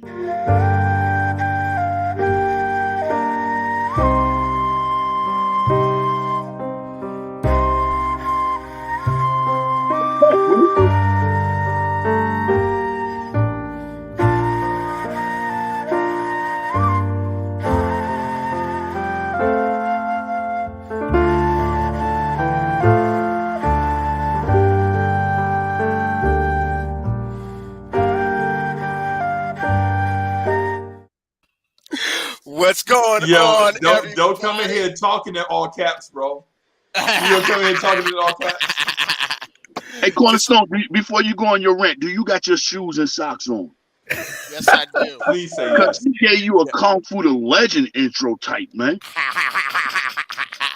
No, that's my Conan the Barbarian intro, which the wife loves. She loves what you just said. She loves it.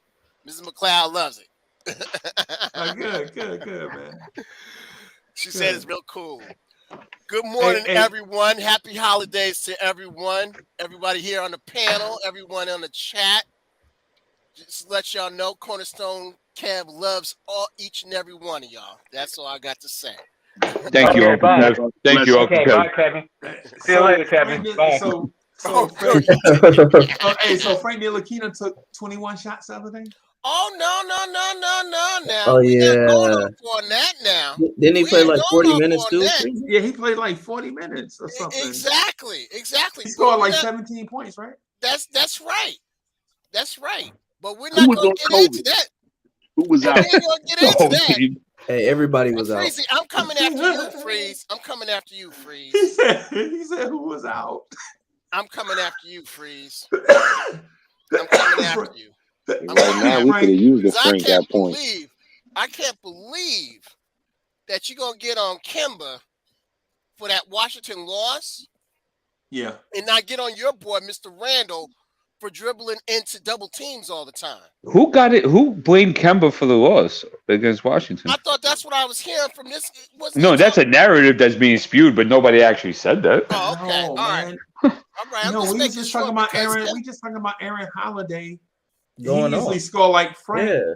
but he went off like Bradley Beal. That's all I'm saying. And what? So what do you mean? And that's not good. No, but he's going off on, because Kemba scored 44 and everything, but couldn't guard his man. That's what I heard. That's what I heard. Not you picking and choosing, Kev. You can't do that. Come on, man. You can't. Come on, man. Stop acting like Kemba Walker is Gary Payton, bro. Can we stop that? We never said he was. We never said he was. But it's amazing how a guy like Trey Young, who can't play any defense but scores and everything, they praise him, but we can't praise Kemba for what he can't even put Trey Young Wait, in are the you same saying building. Trey Young is a young guy, man. That ain't even right. Now that's not Trey fair. Young is a young guy. And his court vision, Kemba wish he had ever. And his passing it. Come on, man. See, this is Jay Boogie. This is the reason why I be saying this stuff about Kemba like I'm saying it, because it's not just this wasn't just born today. This is Twitter. This is YouTube. This is all of a sudden Kemba Walker is Clyde Frazier. This is it's ridiculous and it's borderline disrespectful. I don't think Jay Boogie agrees with you based on his. Yeah, I know he does. Oh, come on. Look, man, the bottom line is Fournier is the problem. Oh, I forget my boy, Mr. My counterpart, my nemesis, Mr. Sergeant G-Man for Life says, but because he calls Fournier hit something to dealing with his hip. Every man that he plays against, he's always riding on the hip rider. That's his name.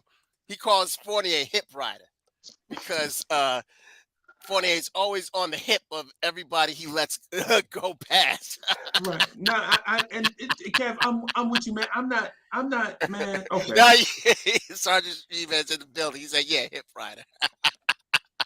Yeah, man. I'm just saying, man. The Kemba thing, man, is. I dig the positive vibes. Right. I dig the positive vibes thing, man. I'm here for that.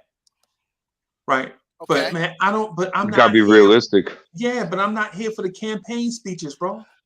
I don't want to hear the campaign speeches. Man. Here's the thing.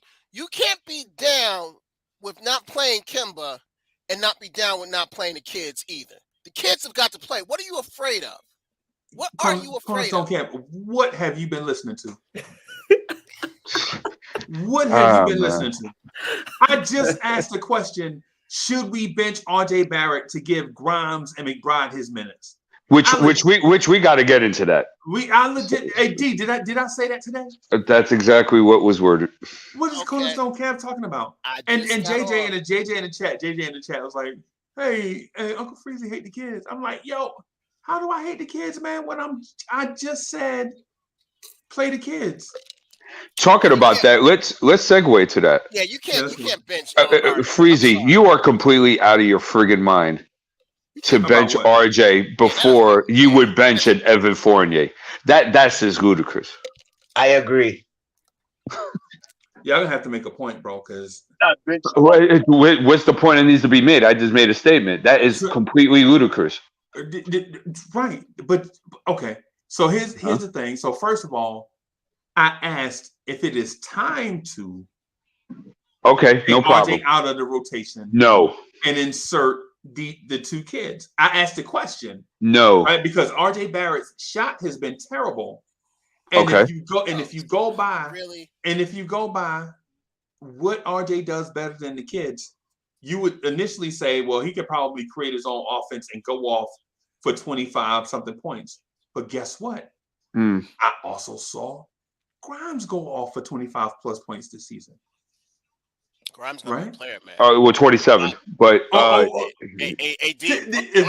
it's semantics, bro. Because I said 25 plus, and you said 27.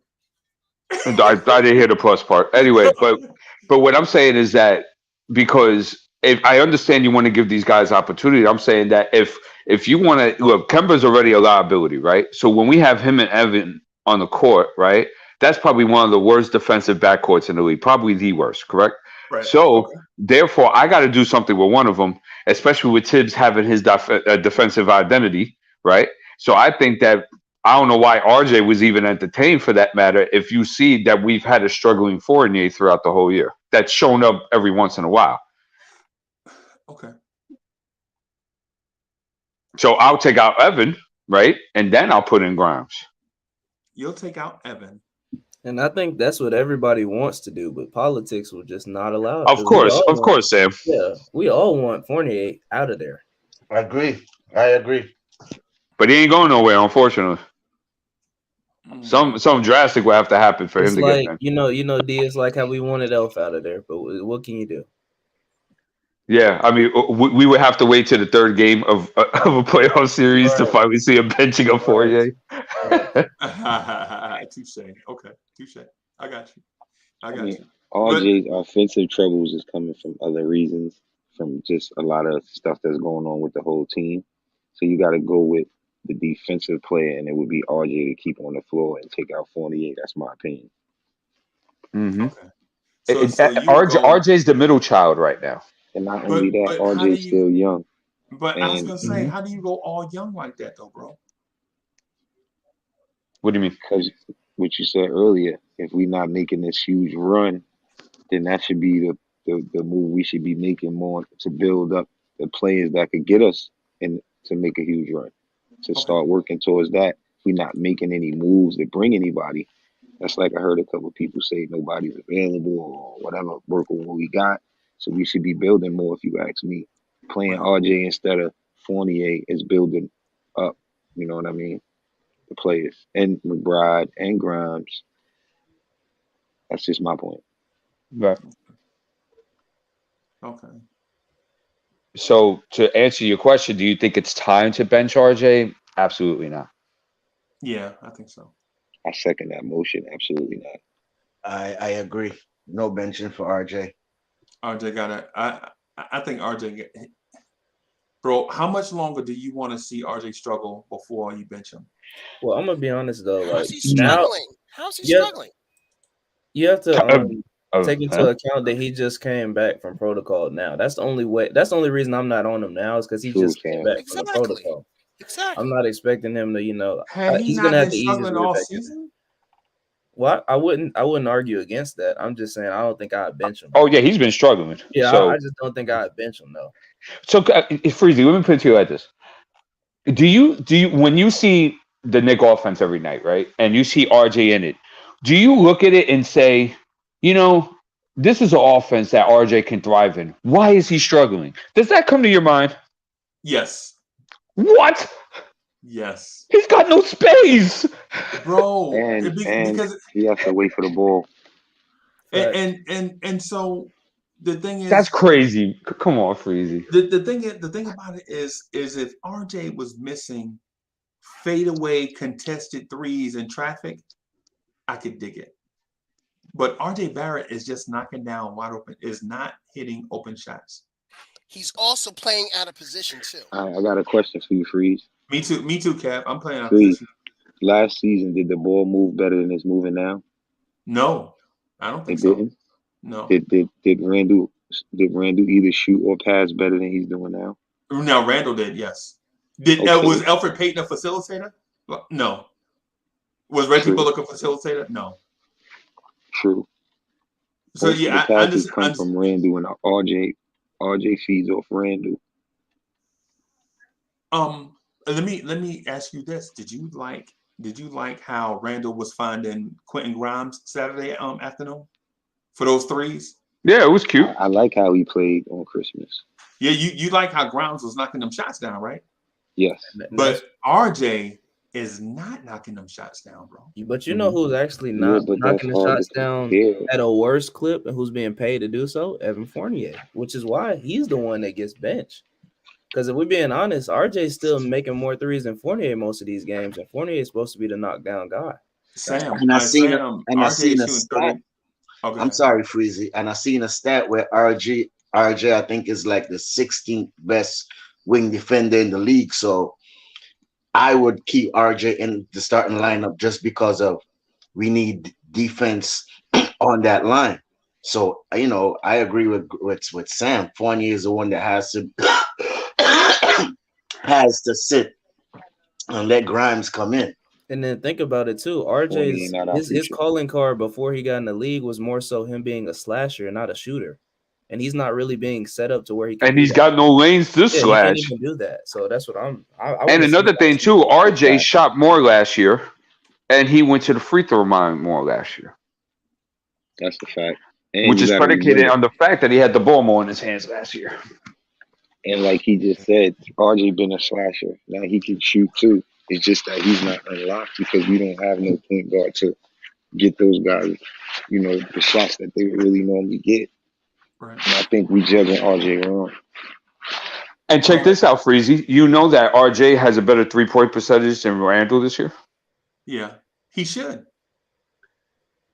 Well, I don't know whether he should or not. He does. Randall is 255. RJ is 209. Good point, D. I like how you said that, D. and so, that don't matter. Yeah, well, the thing is I would say, and Kev, you got the Kev, don't run from don't run from this debate. Now you hear the RJ versus Grimes thing, and I noticed when we start talking about the kids, you took a break. I was conducting business. Okay, conductor. I was conducting. Okay, business. Conductor. All Conductor. All right. Come to the defense of Grimes because I love RJ, right? You know I love RJ. Don't fall for the trick, Kev. Yeah, don't fall for it. Yeah, there's a landmine there. From what I've been hearing, you want to put Grimes in and put RJ to the bench. Is that what I'm hearing? No, hearing is fundamental, bro. I never said that. I asked the question. What's the question again? Say it again. I asked. The question was: is it time to take RJ Barrett out of the rotation to play Quentin Grimes and Miles McBride? You know what, Grandison and D? Yeah, y'all are right. I'm not falling for this banana tail. Bro, but you can't go away. You can't say, Kev, you can't say I hate the kids. You can't say I hate the kids, and then when I offer a resolution to the kids, you backpedal. You're ridiculous. All I'm saying is just be a G about it, bro. Send him to Alcatraz now. We operate by G code, bro. When somebody asks me a question, I'm gonna just stand up and I'm gonna stand and deliver. I ain't gonna backpedal, bro. That's what I'm saying. On the starting five. Who is the man on the starting five? I didn't say start. Who is the man on the starting five? Kev, listen doesn't to me. argue. Sergeant, he can't even. I know Sergeant is looking at this. He can't even answer my question, Sergeant. Can't even answer my Sergeant Nixon. Objection, Your Honor. He's badgering the witness. Well, the Freezy's defense, you didn't answer his question either. Right. He's gonna say, what was the question? I'm going to answer your question. I'm going to answer your question. Okay. And then after I answer yours, you answer mine. Okay. Deal? All right. What's your question? What was your question? I knew you was going to I knew he was going to ask that. No, you do not take RJ out of the rotation. You do not. Okay. Yeah, All right. Now, answer mine. Who is the man on the starting five? All right, so you go Kemba. Yeah, see, here he goes. Yeah, see, now I answered this question, right, guys? I answered this question. He can't answer mine. I was just about to start answering the question. Okay, maybe it was like a summary form, Kev. Kev, you just asked me. You was like, well, who's the starting five? And as soon as I said Kemba name, you jumped all over me. Kemba, Fournier, Burks, Randall, Mitch. The second unit? Who's on the second unit, right? No. I said who is the man. I said who is the man, not what was the starting five. Who is the man on the start? Who was the man? Who gets the ball 90% of the time? I don't understand why we have to have a dude getting the ball 90% of the time. Jeez. Okay. So on the Julius Randle, Kev. Thank you, D. Okay. Thank you so much. 90% of the time. You want to answer that. So what about Kemba? Huh? So what about Kemba then? 30%. That's 120%. Yeah, that's yeah, you're right, dude. You're right, dude. Hey, AD, he sounded like my man. What's his name? You're right. Off of I Am Athlete with the 55-50. That's what he sounded Yeah, he hit me with these CWC questions. Oh man, CWC should take that personal, dog. Yeah. But no, oh man. All right. Let me do my math again. What's going on here? Yeah. Let me do my math again. Okay, so 70% of the time, Randall gets the ball. 30% of the time, Kemba, and it's 0% for the rest. All right, 0% for Fournier. I'm going to say 70% of the time, Randall gets the ball, and I'll say about maybe 10%. 30% everybody else. 70% Randall gets the ball. So with that logic, with those metrics, how often is RJ going to be what's the word? Having the ball in his hand. Thank you. Yeah. Thank you. One, I'm glad you're not my accountant. Number two, I think it's. I don't think it's so 70% heavy Randall like that. Yeah. Right. That would be very noticeable. All right, 65%. So what, 60? That's still a lot. That's still a lot. 65? Yeah, here come your help, man. Here come your help. You call for reinforcement. You texted for reinforcements, right?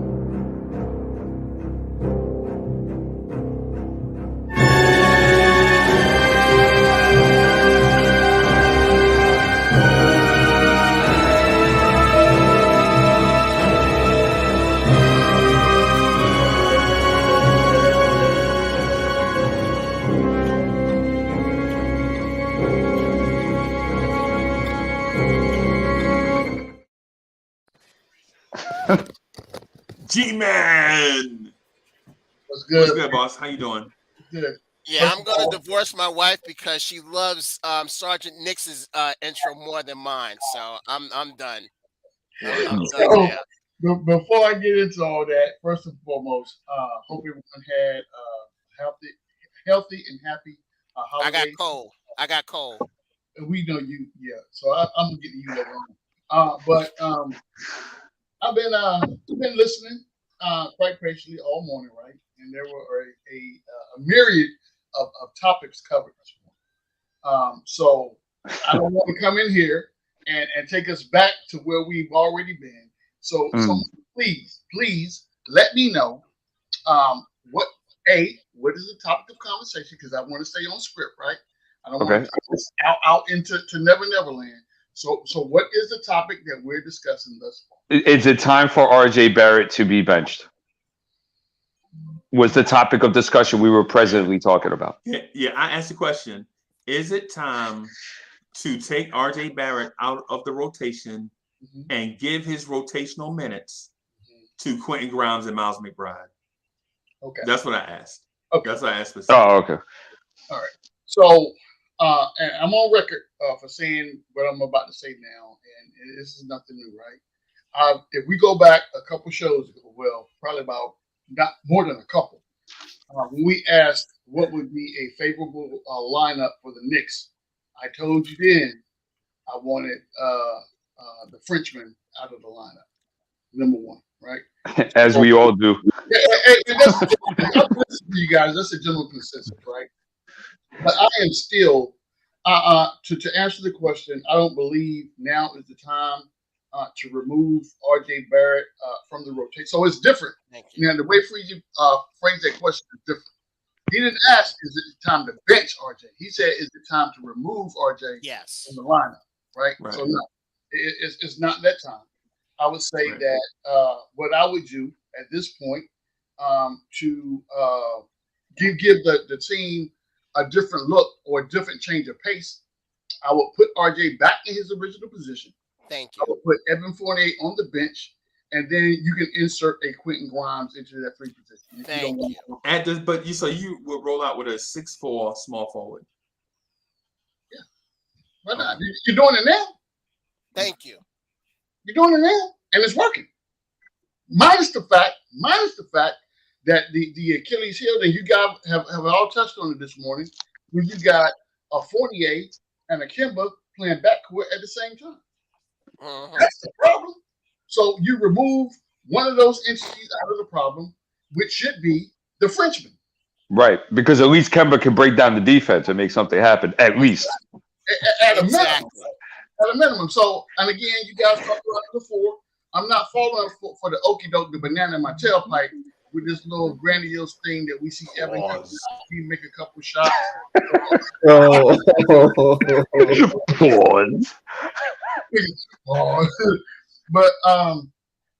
I'm not going for the okie doke with a Fournier. Fournier has shown me day one who he is.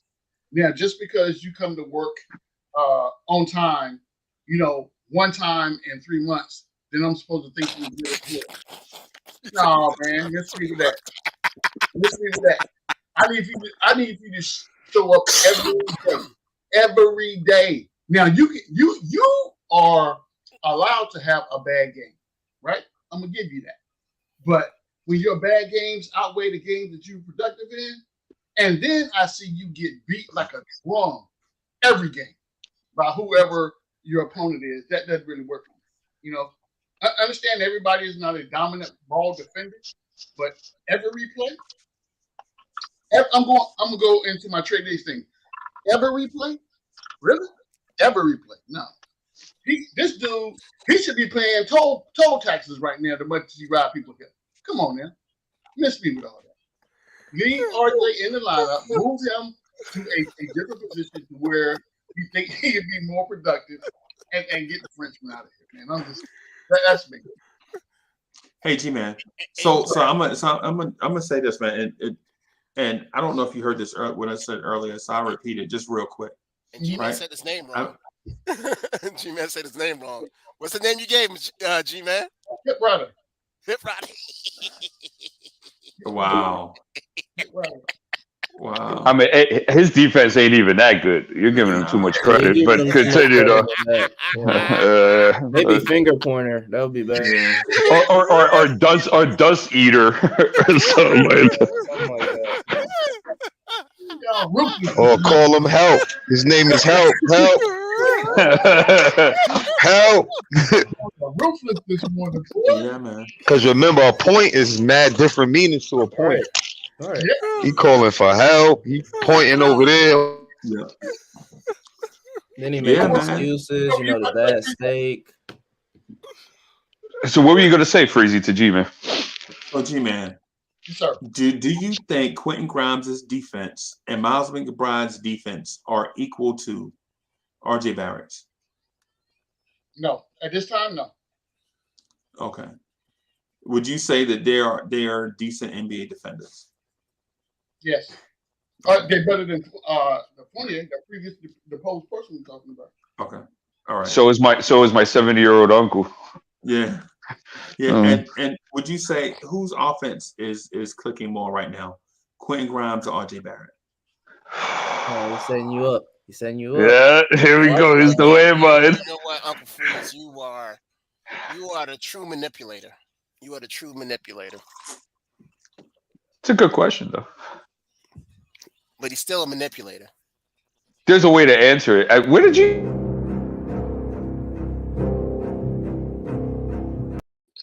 G-Man, we can't do this every time now. Come on now. What time is it? I would. Steph, G-Man, but we can't do intros every time we come in and out. I don't know what's going on StreamYard, but I just got bounced off for no reason. It happens.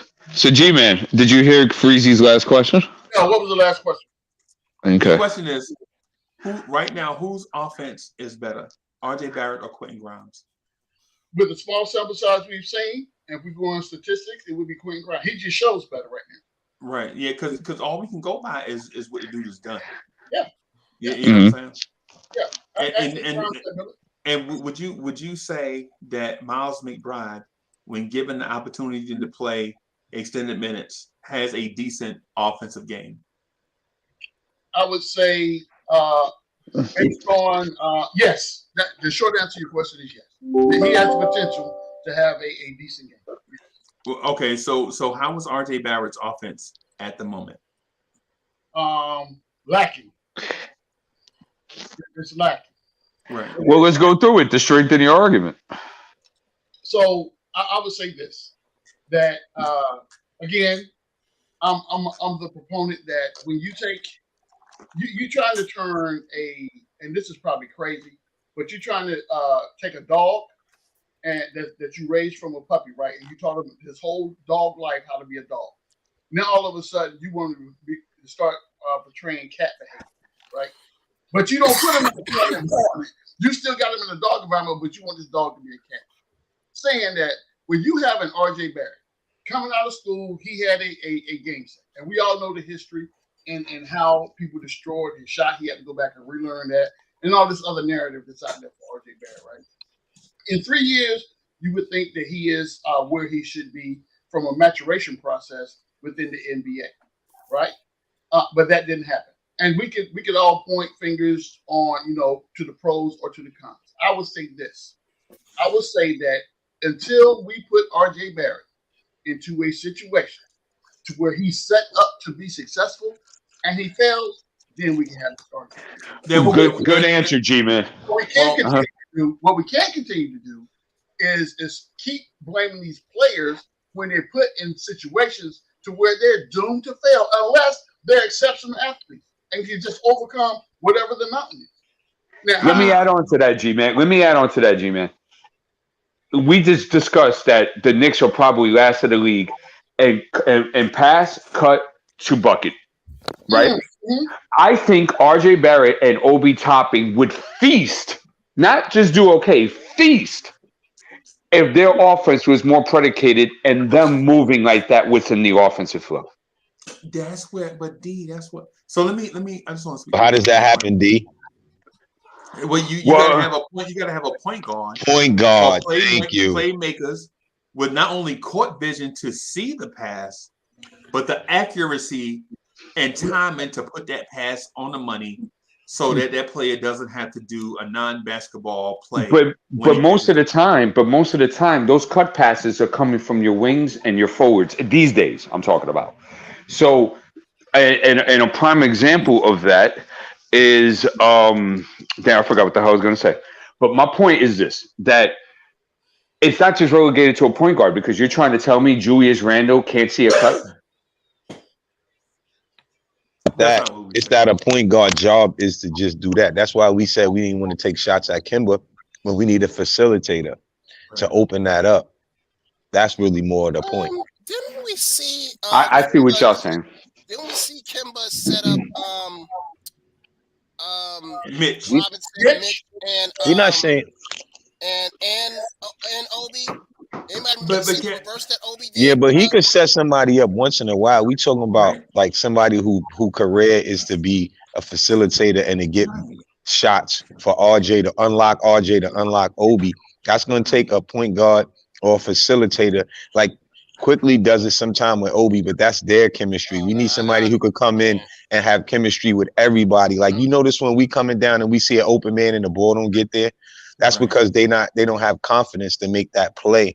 You know what I mean? Hold on 1 second, guys. So let's show an example, right? Remember, it was the Washington game where Kemba got double teamed and Obi flashed to the top of the key, right? He got the, and so Kemba gave it to him as he was going more towards the free throw line, and as he did, the defense contracted, and Obi was able to find Mitch for an easy dunk. Do y'all remember that? Yeah, I remember. Yeah, facts. Why isn't that done more? Because if Kemba's in that point, Kemba's career, basically all his career was to get points. You know what I mean? Not saying he don't know how to get a ball up sometime, but his career is basically, we know that he's a scoring point guard. Reference to what we need, a facilitating point guard to unlock some of the players and their potential that we have yet to see. Because if Obi could do what he's doing in a small window, imagine if we have a point guard, and RJ, I can say the same for him. Imagine if we have a point guard that know how to pass and tell you to cut when you're not cutting and different things like that. I don't see that going on. It's just that I just think that Randle is capable of making those reads. I think Alec Burke and Taj Gibson are capable of making these reads. I think Noel is capable of making these reads. It's just that are they put in the right positions in order for that to come to fruition? Because if you notice, our whole offense is operated from 20 feet out. We go 20 feet out, and then we try to dribble through the defense to get either to the paint or to, a dish to the corner or the wing. We don't operate where we stand with the ball 20 feet out and we work something 15 feet in, and then we don't see that, and then we go back, and then we work corner, and then we work something there that works 15. We don't do that. Yeah. Make sense? But we're not having Randall play the 0.4 for no reason. And he averaged three turnovers a game. Just saying, in general. Not to bash him, but it's true. We're not doing that for no reason. But that's predicated more on his over dribbling than him actually making a basic read.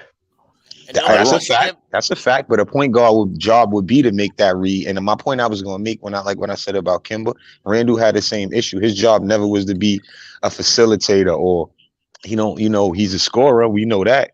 But we need somebody who's good at that. Even if they was you named different players, none of those players you named are known for being facilitators. And in order to make players better on the court, you got to have that in your game already, if you ask me. Hartwell, do you think McBride could be that person? It's too early to say that about McBride. I see great defensive signs for McBride, but we talking about somebody who could get people involved, like the unlock Obi, the unlock RJ. You know what I mean? And in regards to the stuff, that's what the point is that I was trying to make in reference to this part of the conversation. Right. Right. And then plus too, so I wanted just a couple things. So you don't have to have the ball in your hands to read a defense. You can read the defense from anywhere on the floor. So you don't have to have the ball in your hands. And you can communicate that to wherever the ball is. Like whatever they running, whatever they running defensively, we'll have names for it. Zombie, whatever. You know what I'm saying? Whatever. And then that way we'll know whatever we went through in the shoot around or the walkthrough. When we see this, do this. And then this is what we're gonna do. When I go across my chest, this is what we're gonna do on. But to G-Man's point though, what G-Man made about 15 minutes ago, I don't think it's fair to say that RJ Barrett's development is being hampered by the coach and that his development should be primary, because when you do that, man, now you putting Grimes and McBride on the back burner, right? For one dude. All I'm gonna say, RJ, I'm the number one RJ Barrett fan in here and from day one, right? But RJ Barrett has to step his game up and play. We can't continue to make excuses for all the rookies that come through here. Well, Mitch keep getting hurt. Knox had 19 coaches. Frank had 5 people on depth chart in front of him. We can't keep doing that, bro. These rookies got to come through and be something, man. I'm sorry. Go ahead. You are you done or you? No, yeah. Would you say RJ is an all-round better ball player than Grimes, and Grimes is a better spot-up shooter than RJ? No, I ain't. No, right now I'm saying RJ is trash. Wow. That. Wow. Wow. Man. Wow. So listen, can I say something? Man. If RJ shoot 40% from 3, right, and next season, they're gonna question the coaching and the situations and why he's not improving, because you're not putting him in better positions. Now, granted, he gotta be more aggressive, but if the ball isn't in his hand, he's not he's standing in the corner. You can't blame him if Tibbs is not making an adjustment. But another good point is this: our offensive schemes is based on who we have on this team. Get what I'm saying? We can't have, it's based upon what we have. Like, the ball is in Julius' hands. They running the offense through there. And remember, if you give me the ball in rhythm, or you give it to me when the shot clock is running out and expect me to make more shots. That's why I asked you earlier, Freezy, in reference to Randall's last season to this season, he was either shooting or passing, which makes a big difference. Right. If you ask me, my opinion. But Freezy, the question was, is Grimes' offense better than RJ, right? Was that the question? No, that's not what you. No, that's not what you said. Because you said you asked me. No. I'm asking you the question that you asked. I know, but I know the question that I asked. That's why I'm repeating it. Is that the question that you asked? But I can't. We can't answer 3 questions at once. Go ahead. Let's do yours first, and then we'll get back to just so the conversation will flow. Because you asked me a 2-parter, right? Okay. Yeah. You asked me a 2-parter. Right. You asked me about RJ Barrett's all-around game, and then you asked me about is Quentin Grimes a better spot-up shooter, right? And what I said right now, right this moment, RJ Barrett is trash, bro. Okay. This moment, Boy, right man. now, what you want, what you would want from these young guys, my God, is the most competitive player plays, right? Because when and Kev, you saying that, Kev, but when Julius Randle was playing like trash, y'all was on here pounding the table for Obi to get more minutes. And we still but the big difference. Hold on a second, Kev. The big difference is that Julius was playing the brand of basketball in which he was playing last year and struggling. Right. That's not the thing with RJ. That RJ is a totally different circumstance from that. So okay, so you're saying Julius Randle basically playing the same game but not living up to the bar that he set last year. You got it. Right. So that means that Obi shouldn't get more minutes? We didn't say that. Yeah, we're not talking about Obi. I was just bringing up the fact of your comparison between RJ and Randall and why we would. He's saying keep that same energy. He's saying keep that same energy, Freezy. Right. That's what. But that's what I'm trying to get to. The point I'm getting to is all of us have this thing where we feel like the best man should win, no matter how we describe it. The best player should play, right? Then because we describe it 1,000 different ways, but at the end of the conversation, may the best man win, right? And right now, RJ is playing like trash, and to say that Grimes doesn't deserve more minutes, to me, is hypocritical, right? Because if RJ Grimes did it in a sample size. Grimes did it in a sample size, like you said. So for me to just erase the whole thing is that why is he throwing RJ under this and we're not talking about Evan Fournier? It's like and we're not talking about Grimes taking his minutes and Grimes.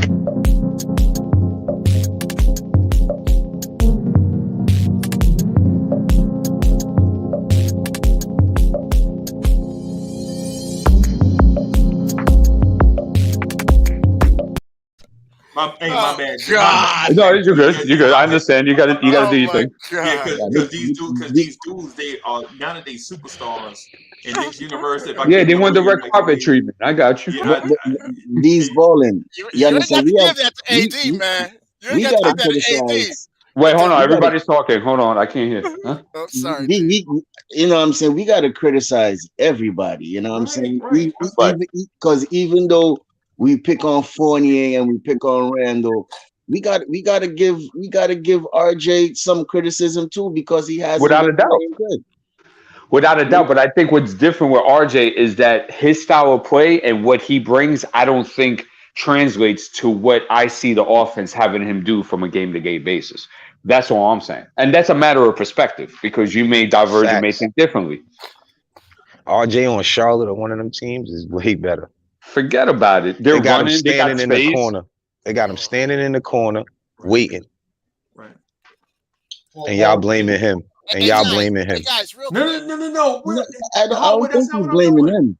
No, not you, Freezy. No, not you, Freezy. I'm not blaming RJ, bro. What I'm saying is I'm RJ Barrett, #1 fan, #1 supporter, have been since day one. You want to bench him? Get out of here. No, he's asking for accountability. Meaning, I know that. I was teasing him. Yeah, I wasn't. Yeah, that's what I'm saying. It's what I'm saying. What's good for the goose is good for the gander, bro. Like if I sat through like 8 straight shows where we bashed Julius Randle, right? Mm-hmm. Right, just flat out bashed, and you know what? He deserved to be bashed, right? He deserved to be bashed, right? I sat through 8 straight shows, 9 straight shows, where Tibbs was searching for answers and couldn't find them, and we bashed Tom Thibodeau. And one person on this panel said Tibbs need to be let go and Johnny Bryan need to be the man. Right? I'll raise my hand to that. Actually, it was two, him and CWC. Right. I'm starting to agree with that too. But my point is, I've raised my hand to that. Right. And my point is that if one entity can be criticized, we have to be able to criticize all these entities, everybody. Yes. Right. Like for instance, when Mitch was playing like trash, I was defending Mitch to the end, and I got to a point where I was like, you know what? At some point, Mitch got to play better. Right, y'all know how I am about Mitch and RJ, RJ and Mitch, RJ. But I mean, quickly, yeah. That was a pun. Everybody. We go. He's such a wordsmith.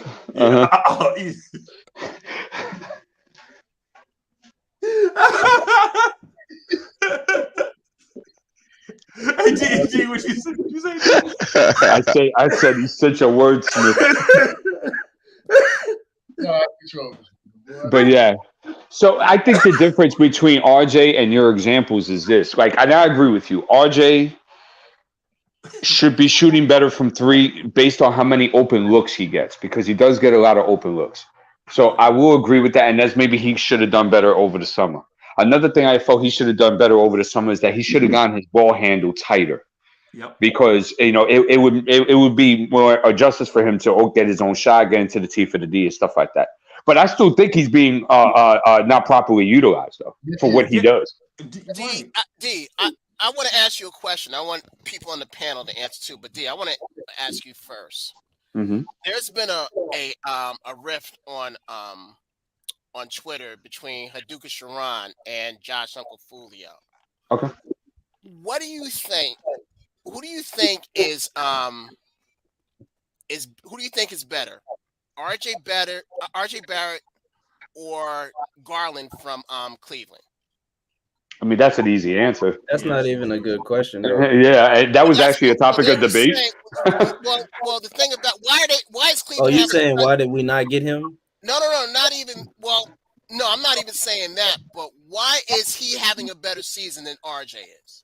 It's the situation. Look at what they put the team to build around Garland. Where he's allowed to be free. I don't think RJ is allowed to be free. The team is built around Garland, though. And let's not get it twisted. Garland's first couple of years, people are like, "Is this guy a bust?" Yeah, we got to check. And he's really blossomed this year. They was patient with him. Right.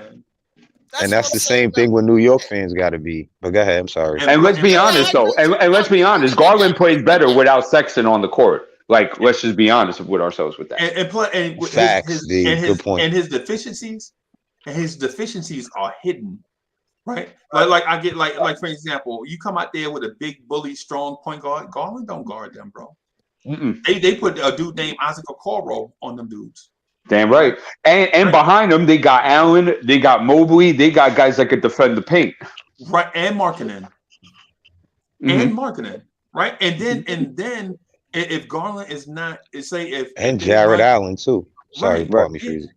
No doubt. And then plus, when the team runs defensive schemes that Garland is not used to, they sub him out, and he sit by the coach. They coach him up, and Ricky Rubio run the show. He got a solid. He learning from Rubio. Right. But when you sub out RJ Barrett, who's RJ Barrett learning from? Fournier? No, it's not even that. Here's the real question: who's in a better situation as far as team roster, their identity offensively? Like we would make the argument that Garland's in a way better position than RJ is. Way better. Right. Garland is in a way better. I'm sorry, Freeze. Let me just throw in my little quick 2 cents here. Let me salute the chat first. What up, AD? You know, Cornerstone, Jay Boogie. I heard you talking some nonsense the other day about the living GOAT, that he'd be down 0-5. I'm gonna get at you, on some next time, but I'm gonna let that ride because you know who's the living GOAT. So, but anyway, as far as with RJ, all right, look at this team makeup, and we've hit this so many different times. RJ, like Julius, like like everybody else, skill set on this team needs the ball. RJ just standing in the Knox corner is not beneficial to his game. So we don't even know if he's worked on his ball handling or not, because why? He really handles the ball. He really gets to dictate his Thank you, AD. How is he going to play? Because why? You have a 6'9" forward guard who spends the same amount of time on the top of the key where the guards play.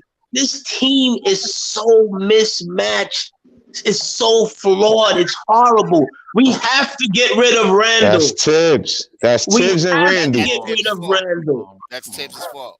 Come on, bro. We just have to get rid of Randall. I'm sorry.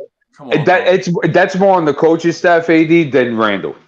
I'm just being real. So we should keep Kemba and get rid of Randall.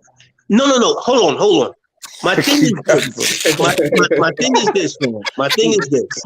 Tibbs and Randall is a bad match.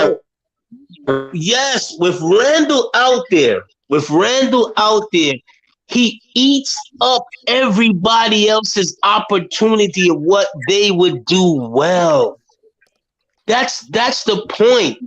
He's blocking Obi's shine right now, right? Because just for the mere fact that he's going to play 34 minutes and Obi's going to play 13, right? When he's on the floor, he's still the one that's in charge of the offense. Everything revolves around him. That's not winning basketball. It's just not. So what does Obi Toppin do better than Julius Randle? Oh man, that's not. Don't step into that landmine, AD. Don't do that to yourself. No, let me step into the landmine. No, let me step into the landmine. All right, man, I got your link here. I got your link when it blows up. Yes. Get him a somebody get him a prosthetic leg and a cigarette. Yes. Have all of that ready. If management thought that Julius Randle was so much, why did they draft Obi Toppin? You don't draft a top 7, top 8 guy to let him just sit on the bench and learn for 3-4 years. You don't do that. This is bad team construction. It's not Obi's fault. It's not Randall's fault. It's bad team construction. You have a guy who's dictating the office. Of course, it's on the front office, and it's on Tibbs. It's on both of them. How does Tibbs get blamed for everything, bro? Because Tibbs is the one that sets out the lineup. He's the one that puts the guys. He's the one that says who plays or who don't play. So what does Obi do better than Randall? I was just about to say he didn't answer the question yet. How about he's faster? He's more athletic. He brings more energy. How about he's a better defender? No. I don't know about that. How about right now he's a better defender than Randall? How about that? Time out. I got your arm here, bro. I'll give it back to you. Give it back to me. Hold on to it. Let Obi's defender talk about it. Go ahead, Sergeant. Look, I'm tell you something. This is something I'm not going to do. Right? I have taken a sabbatical. This rest of the season, I'm not going to talk about Obi. You're doing good, man. That's the same man. That's something he rather have Obi than LaMelo. Okay, so we gotta understand. We gotta understand. The defender is not saying anything. Wow. This is exactly why I don't have to speak on Obi Toppin. Obi Toppin speaks for himself, man. Because there you go. Before we were all so quick to jump at, or we drafted him at a certain position. At this point in his career, he's supposed to be here, and we want to do this and we want to do that. I'm gonna let Obi talk for himself, and I'm just gonna sit back and watch.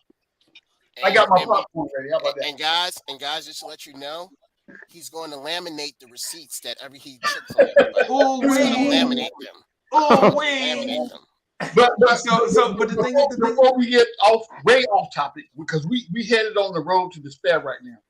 Let me get back to something that you said a little bit earlier, when you asked about RJ and why he's not producing, or would it be more prevalent to have a Grimes or McBride get those minutes. I don't know why y'all. I just don't know why y'all hate the kids. I'm about to tell you.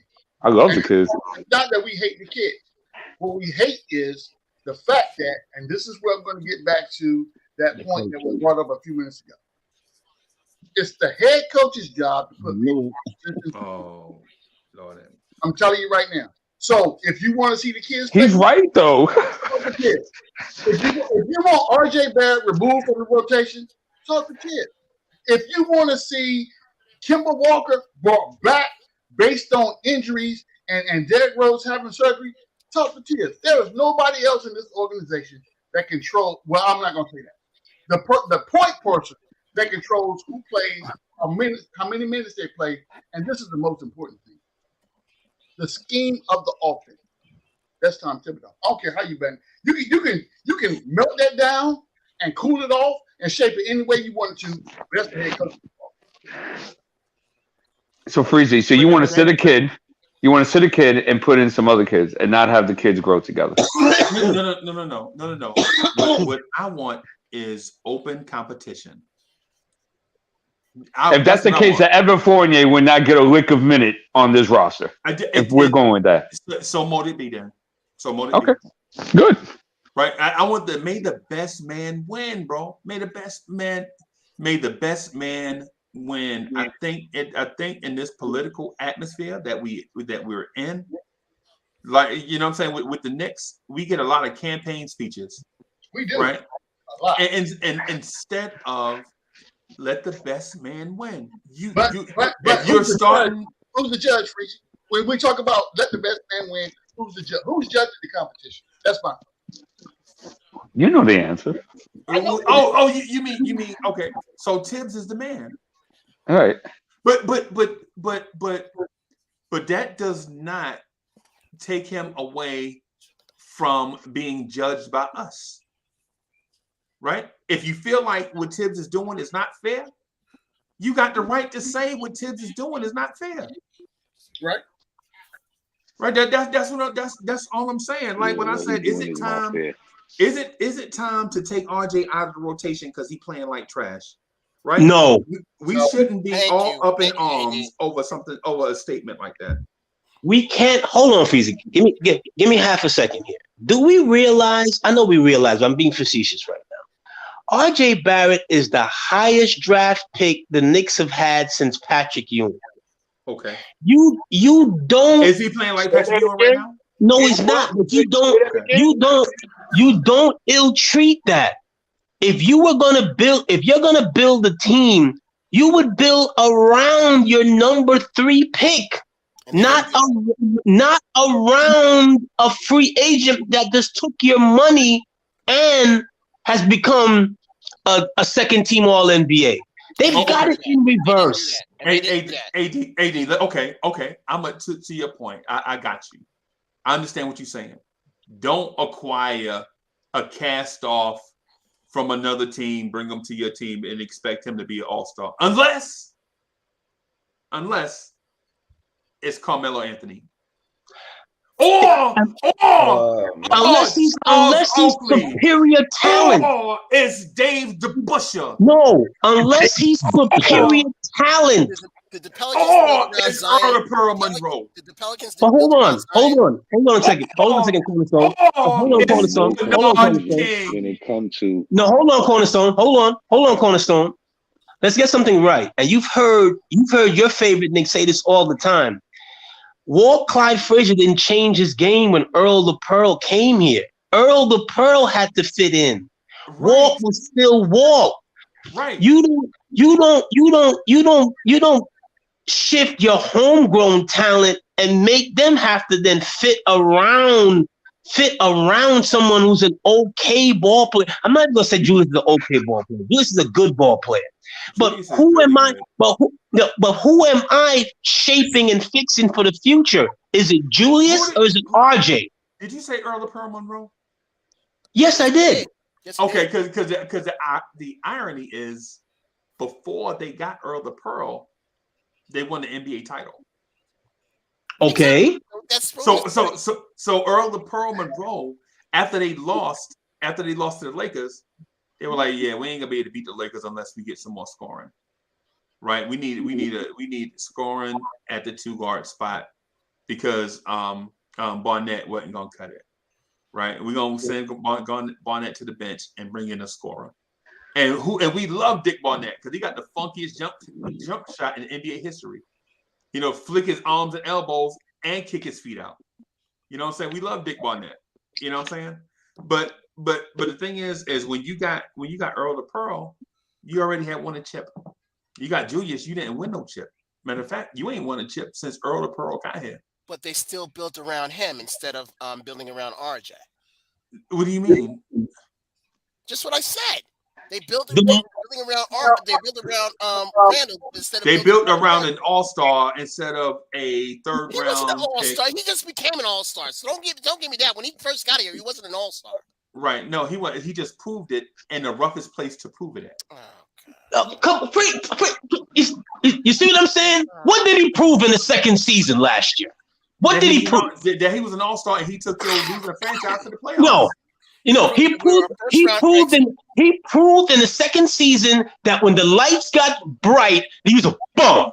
No, he was a bum. Well, I'm not gonna call him that, AD.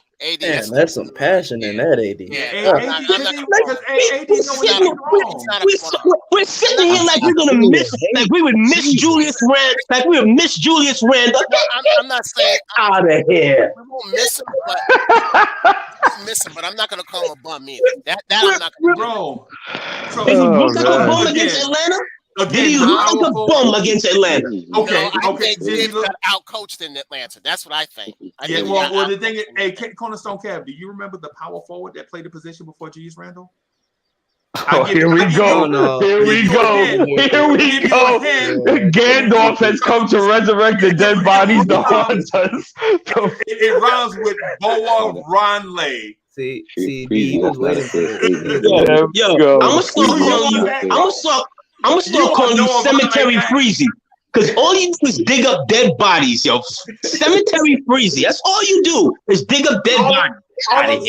All I'm saying is we saying Randall didn't do nothing, but the dude before him did nothing, bro. No, the power forward rotation was Noah Vonleh and Isaiah Hicks, and that's what y'all want. Cornerstone Cav, can you go to the closet and get your Isaiah Hicks jersey out? We just want to see it, bro. Never had one. We just want to. You know why, right? Isaiah Hicks. He hit y'all with the spell, man. He was the exact same size as Julius Randle, 6'9", 250, right? The exact same size as Randle, and one looked like a bull in the china shop, and the other one looked like one of the most skilled power forwards in the league. Freezy talks out of both sides of his mouth.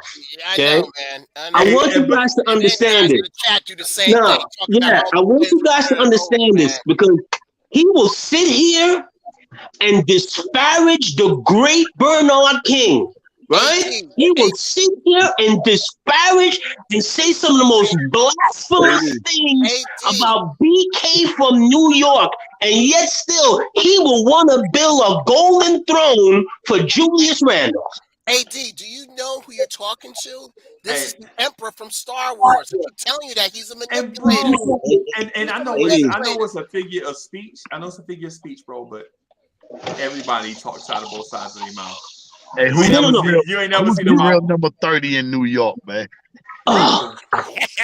So AD, let me ask you this, right? Back to the topic with RJ. Right? We were talking about RJ, by the way. Good job. Right. So back to the topic with RJ, right? Like how he's not playing good. I think it's either next year he's eligible to get paid, right? Do we sign him? Do we give him the extension? Yes. And when we do that, how much are we giving him? I can't talk for that right now. I can't say that right now. I don't want to throw out crazy numbers. Let me say this give me a number. Give me a number. I don't know. I don't want to be fair. I don't want to be unfair and say something crazy. I don't know. I really and truly I haven't thought about that. You brought up something I really haven't thought about. Don't get crazy and don't throw out any numbers because that boy McBride over there in Phoenix, he's the 4th or 5th option. He got 90. He got 90. Exactly. But he ain't crying out nothing. But with your homegrown talent, this is part of our problem. With your homegrown talent, you have to procure that. You see what I'm saying? Your homegrown talent can't go to the land of the lost. Your homegrown talent can't be out in the Knox wing and you telling him to fend for himself. You gotta procure that. You gotta build that. And because of that, if I'm RJ Barrett, I'm not accepting anything. And I'm hearing what's out there for me. Because for me personally, if I was RJ Barrett, I would come under the understanding that I'm not being utilized the way I should be. Cam Reddish is better than RJ. Cam Reddish is better than RJ. He come off the bench. He ain't crying. We got to stop making excuses for these guys, man. It's the front of the jersey, not the back of the jersey, man. I was just thinking about that. Though. Like, what is RJ? What does he have to resign? I mean, we going off of too small of a sample size to say that. Cam Reddish didn't play better than him last year. I know he was injured, but you got to remember, RJ had a great season just like Julius. If we giving Julius all that credit for last year, how's y'all dogging RJ? And Julius ain't playing. He's playing worse than RJ, if you ask me, because the ball runs through him. So how's y'all diving to RJ? And he played just as good as Julius last year. I don't get that. Exactly. Yep. Look at RJ coming. Look at RJ coming into the year. Right. I'm sorry. I haven't said anything about RJ yet. I'm not just diving into him, but I know the game. I do know when you in college and you the first year you come out, they say because you hasn't reached your potential. But when you stay 2 or 3 years, they say you reach your peak. I'm trying to figure out what is RJ's peak. Has he reached his peak yet? Where's he developed in his game, man? That's what I want to know. Please tell me, because I put it out there. Okay, Boogie. Okay, Boogie. Let me jump in. Okay, let me jump in 5 seconds. Hold on. I listened to everybody for about 47 minutes. I ain't say nothing. I don't see it in RJ's game. Point blank. I don't see no development as far as his ball handling skills, no nothing. Wanting the ball to take over the game, no nothing. You know what I'm saying? If you like that, you're not just gonna sit and wait on everybody. Why are we talking about a point guard making people better? This is not a point guard league no more. The game is shifted. Everybody can get their own buckets and baskets because the defense is not set up like that no more. You know what I'm saying? Ain't no point guard in Golden State. Ain't no point guard with the Clippers. Those dudes just know how to play basketball. They know how to cut without the ball and play fundamental basketball. But y'all talking about a point guard. Everybody don't need point guard. But if you need a point guard to develop your game, there's something wrong with your game, man. There's something wrong with it, man. Bam! That man ain't got no mid-range, no jumper, no nothing. And I'm going to tell you another thing. Grimes' defense is better than RJ because he can play the defense that RJ can play, but RJ can't play his defense because he can't stick nobody full court. His hips don't allow him to move his shift. Come on, man. Boogie, I'm not saying you don't have some points in what you're saying, right? But RJ went from rookie season averaging 12.8 to second season averaging 17.5. That's a major growth. You don't let that go backwards. You don't bring in pieces that don't complement him. You see what I'm saying? Cam Reddish been hurt. Cam Reddish been hurt, so that's a bad comparison. Where Knox went backwards. It's not like Knox Someone asked me, what did I think his true position was? And I said, well, all right. In college, he wasn't the point per se, but he had a lot of ball handling responsibility because he's kind of that quasi 2-1, a true kind of scorer type of guy.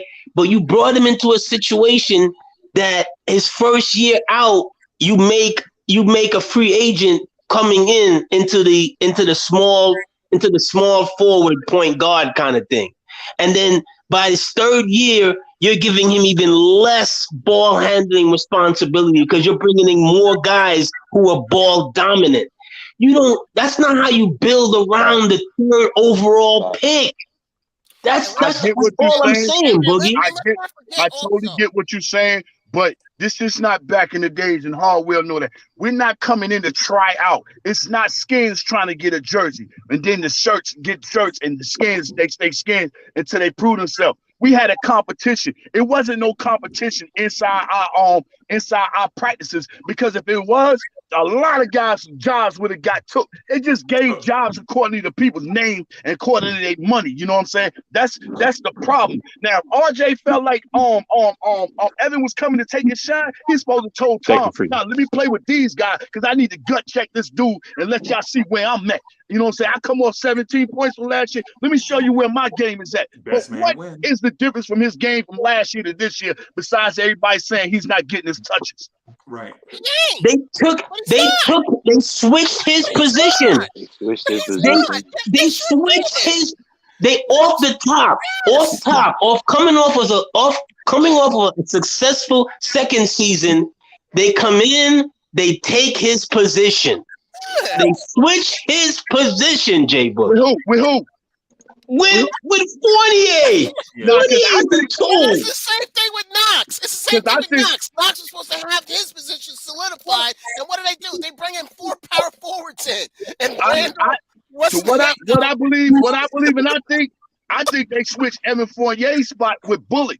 And I think they switched RJ position with Julius because Julius is playing more on the left than what he did last year. That's what I see. Oh, wow. Man.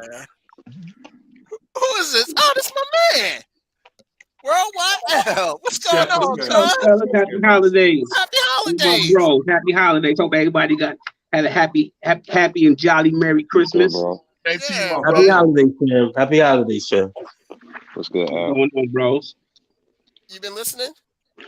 No, I just came on. I was busy at work. I just came on. Oh, they want to get rid of RJ. They want RJ out the rotation. For who? Exactly. So Chef, that's not what we were saying. I know. Somebody up the top in the corner is paraphrasing, right, Freeze? Yeah, they freestyling, bro. They freestyling on a ballet beat. You know what I'm saying? I just want the team to hold everybody accountable. Don't just make Kemba the scapegoat.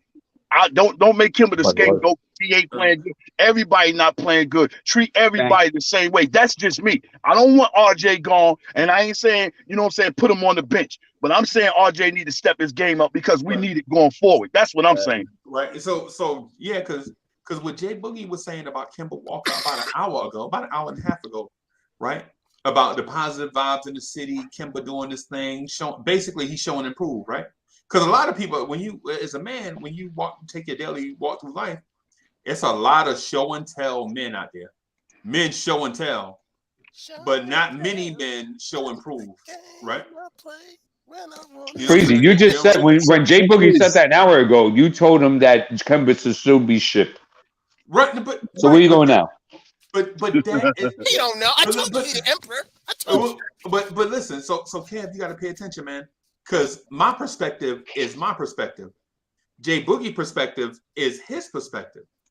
And I quoted Jay Boogie. I said, Jay Boogie said such and such amount of time ago said this, right? Right. I did. Did I not give Jay Boogie credit for the stuff that he said? Okay. So what I'm saying is if you take what the both of it, basically we both said we want players to be accountable. And I mentioned that I want to have the best man win. That's what I want. Do you think our coaching staff does that? No. Okay, good. No. Okay, good. I'm glad everybody said no. Good. No. I don't think the coaching staff does that because I saw McBride be all over Devin Booker like a cheat suit and get snatched out the game. Yep. I see Evan Fournier. I see mannequins be more productive than Evan Fournier this season, and he's playing 30 minutes. I also saw on Saturday. I also saw Obi hit a three. Right, he hit a three. He scored like I think the last 7 points. Come down, he took a bad shot, and I seen Tibbs usher to the bench and pull him out the game. Yep. I saw that Saturday. He's not coaching fairly. Right. No, I want to say one thing in reference to what was just said about the whole point guard situation. Like, you got to go by the teams that's winning. And you look around the league, you got Chris Paul, you got a lot of point guards in the league that's bringing a team together. Now we are in more of a Euro league where you got bigs dribbling, but we don't have that on our team. So I think when I was saying we need a point guard just to open up Obi and Randall, open up Obi and RJ and Randall, because Randall is consuming a lot of energy bringing up the ball. So in reference to having somebody that can get you in your spots, your sweet spots, or a point guard knows how to give the hot hand the ball back. Somebody can hit 2-3 threes, they won't even give him the ball back. So these are the reasons why I said we need a point guard. A point guard knows how to do that. It's like a coach on the floor, especially when you got Tibbs, like he got to hit an agenda, meaning like he's forcing something, reference to unlocking what we have as far as the players that we have. So when people say, like AD hit on a lot of great points, I've been saying that for the longest. Why did they draft Obi and all of that stuff? It has a lot to do with the chemistry, the ball flow, really seeing what we have. We don't see what we have because of these things. And now we critiquing players because they're not playing better. You can't tell me getting the ball on time, knowing you're going to get the ball, all of that plays a big part in the game and makes your teammates play better. Defense is more of a unit. And that was my point. Right. Like to your example, did you see Golden State and Phoenix the other night? Yes. Great game. Units. Teams. Did you see the Bridges kid? I think the Bridges kid hit. I think he took like 3 shots in a row, and all of them were like in and out, like they was going in and just, you know what I'm saying? Right. And then he hit 2. Chris Paul was like, "Oh, he hot now." Right. You know what I'm saying? He hot, right? So the kid missed the next 2 shots, but Chris Paul looked for the kid because Chris Paul watched his misses. Okay, his misses are just unfortunate, like they in and out. You know what I'm saying? Yeah. Now, if he was bricking side rim, backboard, whatever, Chris Paul wouldn't have looked his way. But he saw 2 of them go down, and they ran this play. Chris Paul penetrated, right? Because he saw Bridges in the corner closest to. You know how you watch TV and it's a far corner and there's a corner closer to you and you watch TV?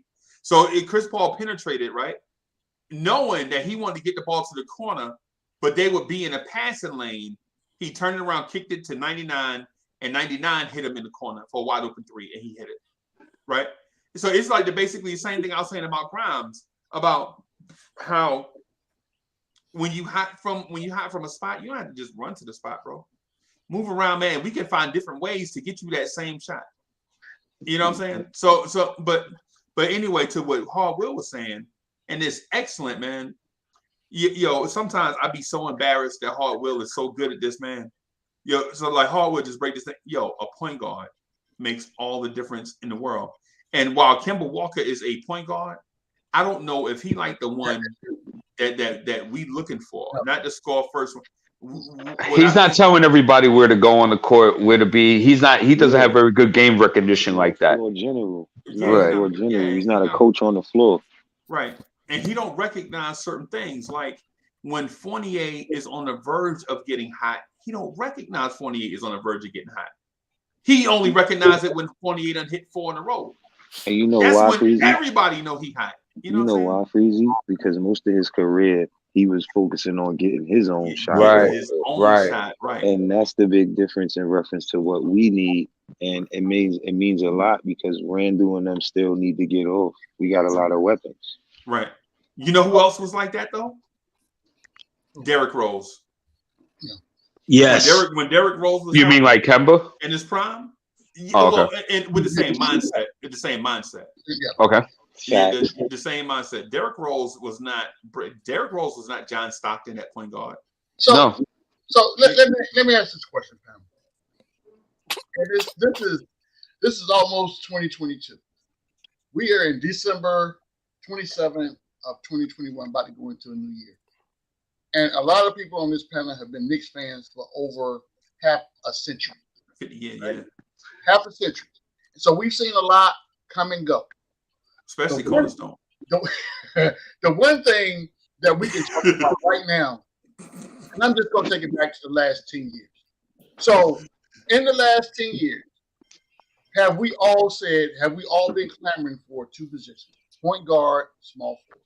Have those been the positions that we center, yeah. Okay, and the 5. Okay, and the 5. But I think with the signing of Mitch, we kind of got over. We thought that we had arrived at the 5, but we started shifting focus to the 3 and the 1. Right. But I think the point guard is on top of that pecking order, though. I agree. I agree. Okay. But this is my point. My point is this. All these conversations we've had for the last 2 hours and 49, almost 50 minutes, have been talking about holding players accountable for performance or lack thereof. But when you look at, is the franchise giving you what you need in order to be a successful franchise? If I go to the car lot right now and my wife tells me, baby, we need a minivan, I'm supposed to be going to look for a minivan. If I come back home with a 4-seater that's got this much space in the back seat, I'm gonna get crucified. But that's not what we do as an organization. Yeah, and we're gonna be at your joint doing a eulogy. We're gonna be like, Exactly. we're gonna be at your eulogy like. I don't know why he wanted to wear the Obi Toppin jersey in his casket, but that's right. You're 100%. So all these arguments and everybody has great points. And when we start talking about specific things about players, how they arrive, lack of performance, situational basketball IQ, all these are great points, right?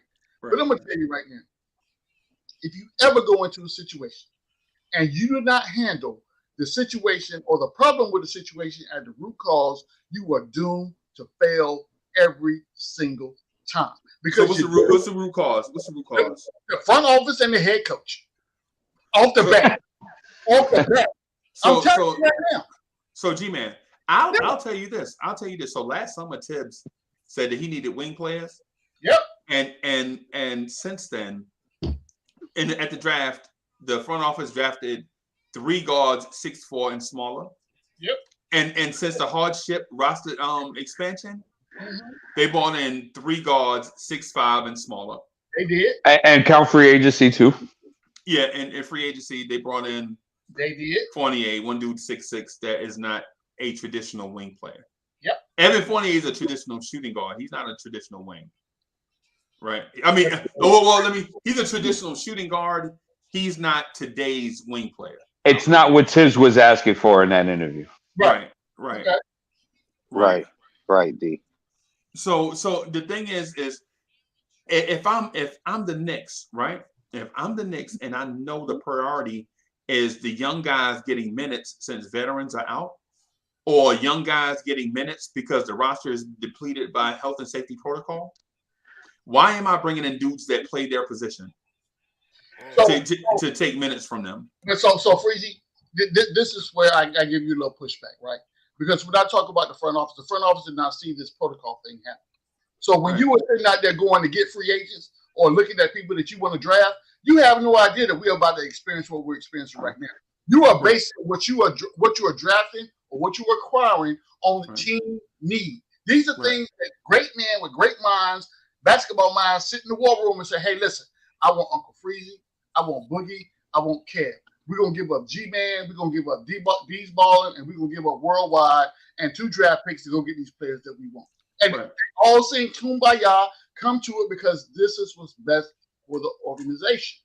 We have not had that. What we got right now is I go to the store to get, that special creamer that my wife liked for her coffee. They out. So what I do is I go get the store brand with the same name and try to bring that back home and say, here you go, dear. Here's your coffee creamer. You're going to be in trouble. Boy, look, I ain't even coming in the house. I'm going to throw that in the house. Hey, listen. My dad loves Mountain Dew. I came back home with some Mellow Yellow. Boy, look. Yeah. You're right. You can't do right. All I'm saying is this.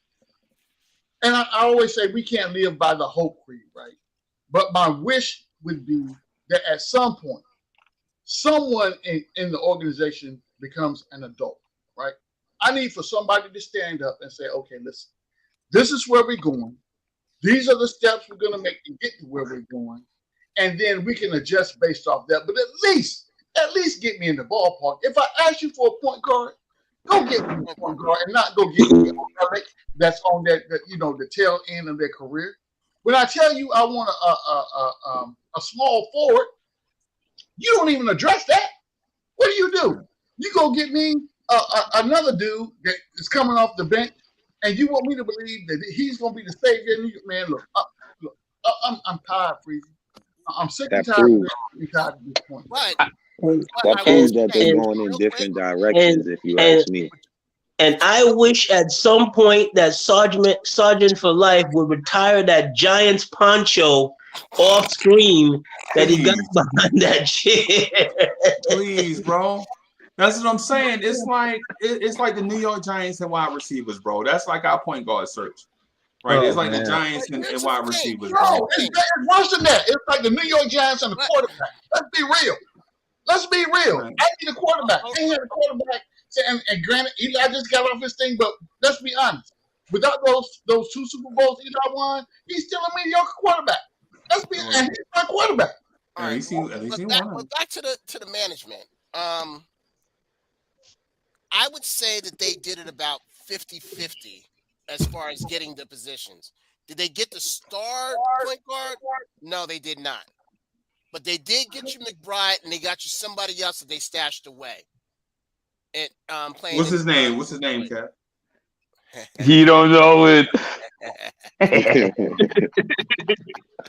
Nah, it looked like Tibbs and management is going 2 different ways. Even when he asked, I agree with you on that. Even when he asked for something and they give him the total opposite of what he's asking for. And like AD brought up when they drafted Obi, all of these things was moves to counter that. They didn't believe that what he thought was going to work probably wasn't going to work. And it still looked like we're going through that now. Even getting Kemba in, I don't think Tibbs is with that. Oh, I know. The biggest player we acquired, that's not a big, right, is Daniel House. He's 6'6". That's including Grimes, McBride, the kid that Kev forgot his name, Hall, Mooney, Johnson. Rokas? Is that his name? I forget his name.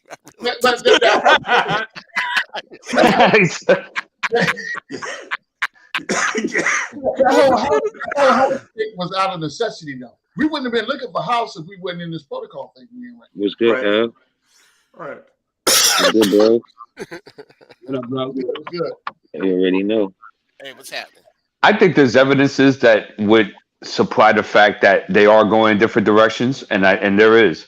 I also think too there's evidence to support that they kind of saw like-minded on certain moves, and it just hasn't worked out. I think one of them is Evan Fournier. So if that signed off on that move right okay, so I think it was they met in the middle, they shook hands on it, and they said we're going to go with Evan here.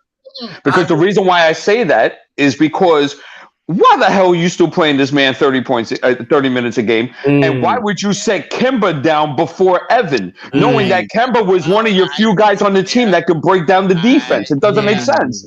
Yeah. How many minutes did Kemba play? And I think if RJ would have been getting those handoffs, he would have made more shots. So here we go. How many minutes did Kemba play Saturday, y'all? He must have played like close to 40. Almost 40 minutes.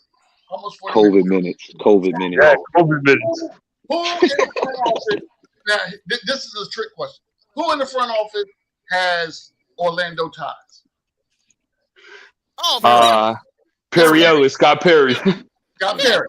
So, how many people have rotated through this Knicks organization with Orlando ties? Oh, jeez. Moody. Hezonja. Hezonja? Yeah, I think I see what you're trying to get at, man. He's not gonna defend Fournier. That was all rhetorical, right? I don't even really want to know the answer to that question. But how about how many people rotated through with Pelicans ties? Yo, can I defend Fournier real quick? You can try. Go ahead. You got one leg. That's a tough task, Worldwide. That's tough. Hey, Worldwide, I never disagree with you. It seemed like we all be wrong, including myself, right? We all be wrong, right? We're all wrong about the Kemba situation. We all wrong.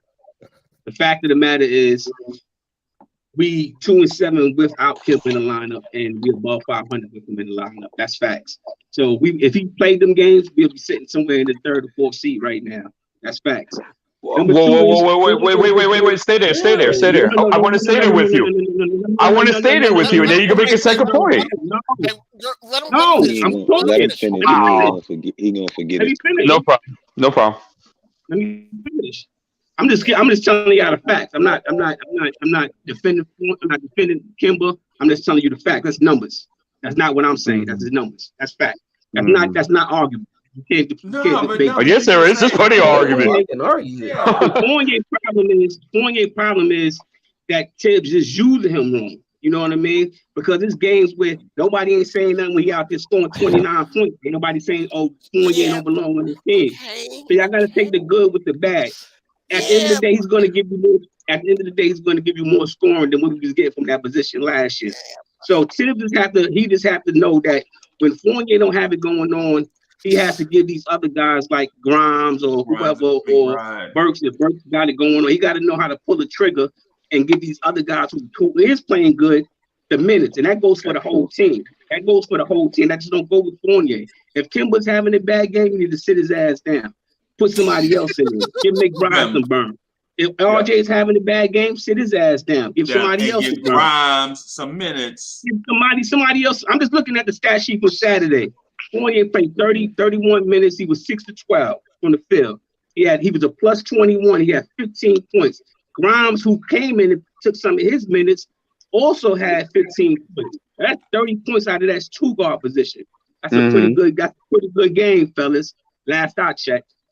Okay, but let's keep in mind though, and this goes in correlation with your first point, is that I want you to look at our schedule and who we played and who was there present every game when Kemba was on the bench as opposed to when he's come back. Okay, so you got to consider that.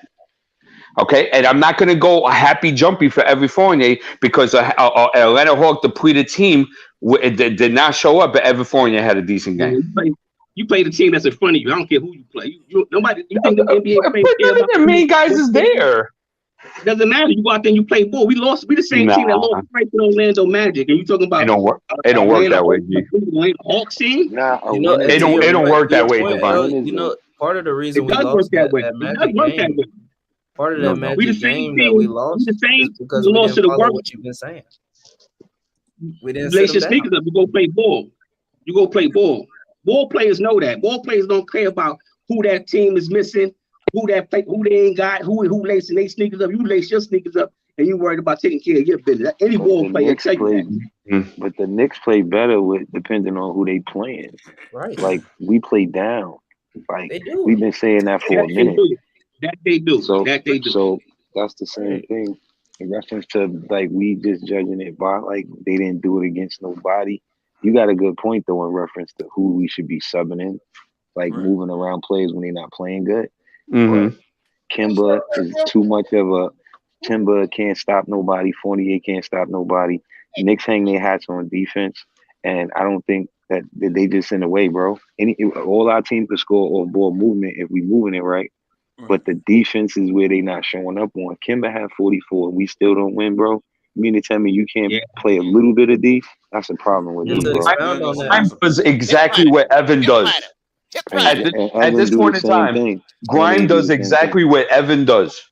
And Grimes plays defense. And guess what? So why would I entertain it? To expand on that hard will, think about it. So you saying how they give up all this on defense, right? So why would you have Fournier and Kemba as a backcourt? So we can, some people complain about Kemba give up 20. Fournier, his man, give up 30. Right. 50 points. See, hold on, let me answer that. Sam, you got a great point because I see teams like I heard it said earlier, like with Garland, you can hide one player, but you can't hide two. Right. So they need to switch one of them out of the lineup just for defensive. And then if we could put Kemba on the bench, Fournier should be able to sit too. I think that rule should apply for whoever is not playing good. And just roll it out. And Sam, to bring this real point, when that thing happened to Kemba, when that thing happened to Kemba, and they started bringing out those stats to destroy him and throw him on the bus, the first thing I said was, "Is anybody accounting that Evan Fournier was on the court with him at the same time?" Right. No. Fact. But that just goes to show, like Freezy said, it was a handshake on the Fournier deal. Fournier and Kemba were the only two players that was having bad games. RJ, Randall, all these dudes had bad games. Why he didn't sit them? You got to keep that same energy. I would love to know why he ain't everybody. sit Fournier. I'd love to know. Right. Why you keep Randall? The money got a lot to do with it, bro. Of course it does. But bro, what y'all missing is Tibbs was sitting Fournier. He was sitting Fournier. Yeah. But so what happened is at the beginning of the season, Fournier didn't play in the fourth quarter. Y'all remember that? A lot of games. And crunch time, Tibbs was like, "You ain't playing D. You ain't getting out here." He did that for a long stretch before he decided to sit Kemba, because he knew you couldn't play Kemba and Fournier in the fourth quarter together. Good point, Freezy. So he did do that. The only thing, he just didn't sit Fournier for who we wanted. Didn't take him out the he just didn't take him out the rotation. Right. But if we want to get off to better starts for in the game, instead of being down 20 in the first quarter, you got to switch. In my opinion, I would switch Fournier and let Kemba rock. Switch out Fournier, put a Grimes in, and then go. But when you put Grimes in, of course, that's going to be Barrett and Kemba being in the backcourt. Kev, have it that way. Kev, so Kev, and I'm not saying take Fournier out of the rotation, because I agree with Will. It's the money situation. Let him come off the bench, and again put somebody else, because you can't hide them both. You can hide one, but you can't hide them both. But Kev, I just wanted to point out point out something real quick. Yo, when you play rookies though, you got to simplify your calls from the bench, right? And listen, I'm not saying that guys are dumb. That's not what I'm saying. But it's a process. It's a maturation process. They have to learn. It's like when you get in a new job, they send you through orientation, right? And so because you might know how to do the job already, but you don't know how this company knows how to do it. Okay, right? Then put Burks in. Okay, put Burks in. No, Kev, listen. I'm just Kev, I'm not saying what you He's said trying to was make wrong. a point for you, Kev. Yeah, I agree. But what you just said to me, you're saying that rookies won't pick it up as quickly as a veteran.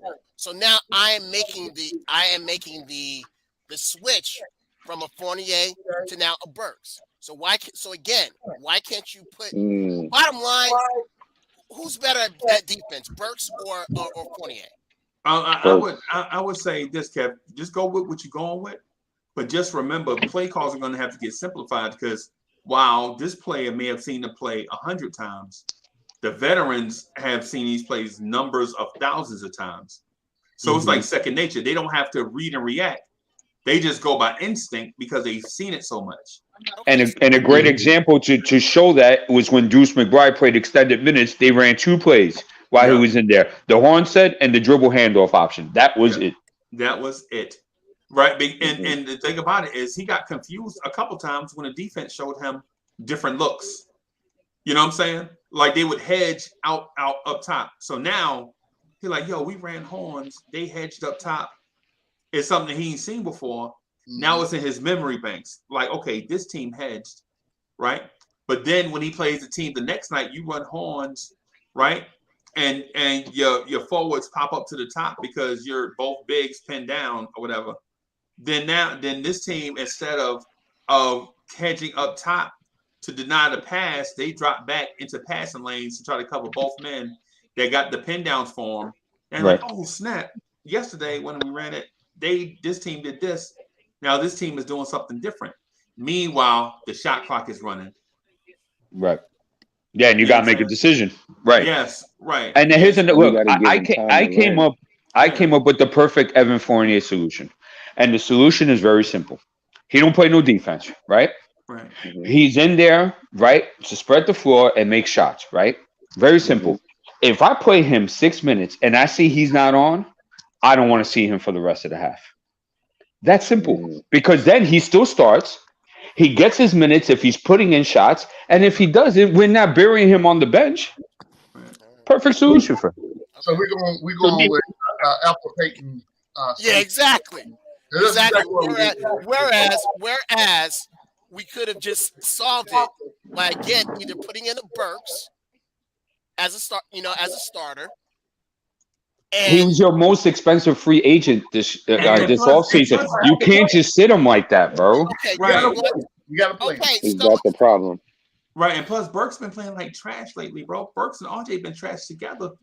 All right, I got nothing. Yeah, that's why I thought about that notion of bringing RJ off the bench and let him blossom better with that second unit.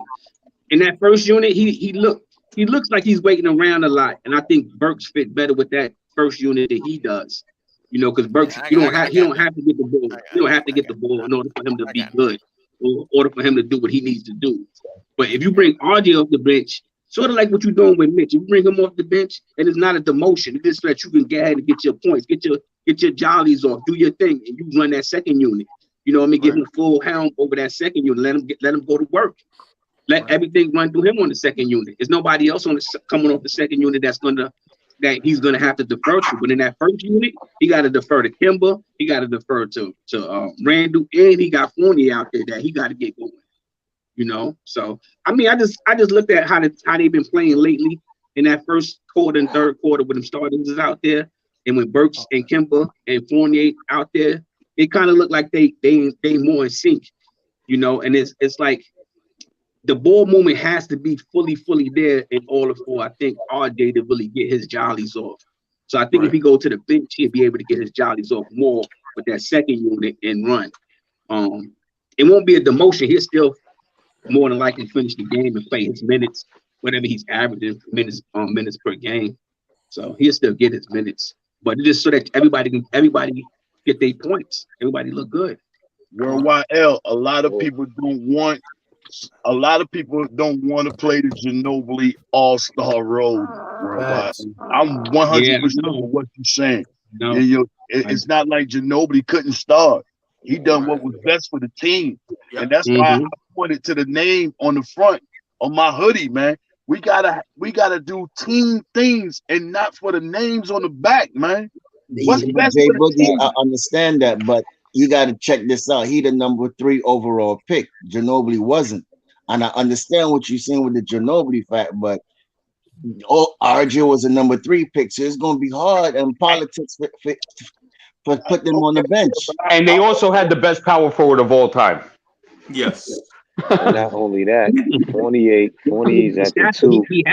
He has to though, Stafford. He has to. I mean, he don't have to, but I just feel like we stumping his growth with that starting unit.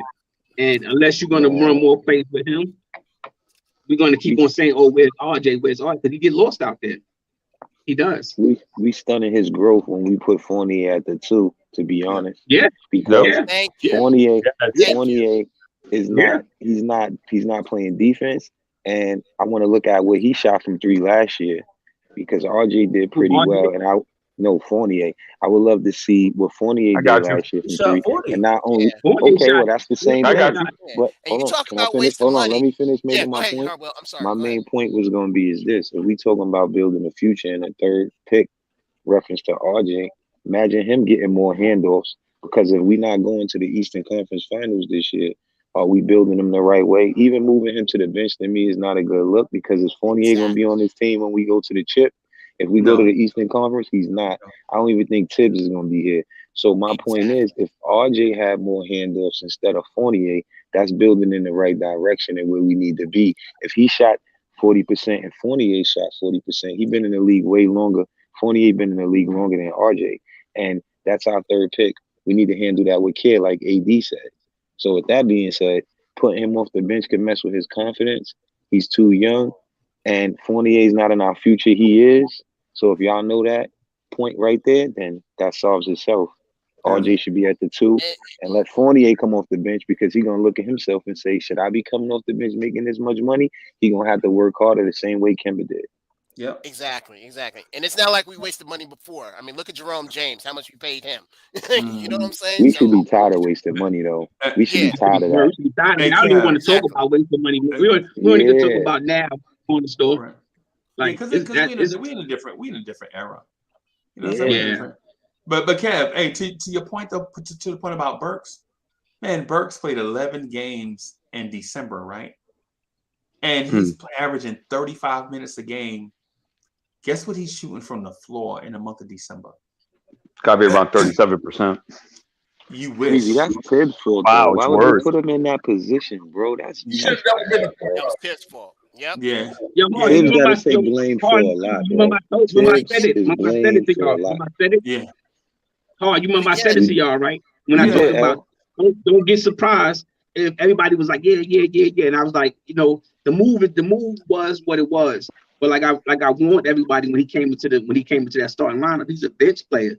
So don't get mad at him and be like, yo. A bench player it's the reason why a bench player is a bench player. Yeah. And his number you putting the ball in his hand all that time. It's not the problem that they put him in the lineup. You know what I'm saying? They put him in the wrong position. Yeah. You took him that's out what I of meant, scoring JB. mentality and made him into a point guard. He's good if he go get Evan's spot and you keep somebody still at the point, but they took him out of the realm. Right. Yeah, I think the front office. I think Tibbs was making a point to the front office, man.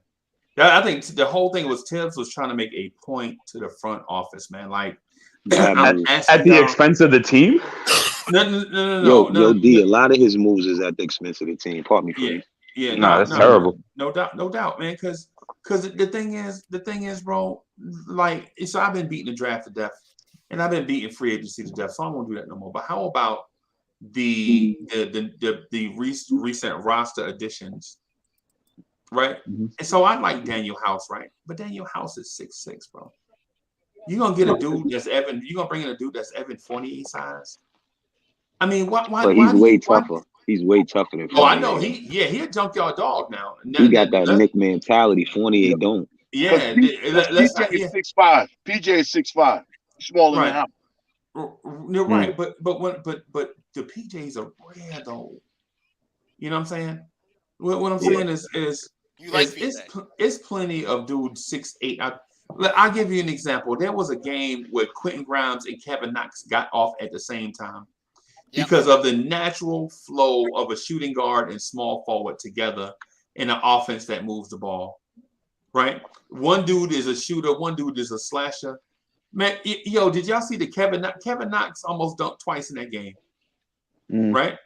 He yammed one time coming baseline, right? Because the defense sucked up on Grimes, and Knox cut backdoor and yammed right at the rim.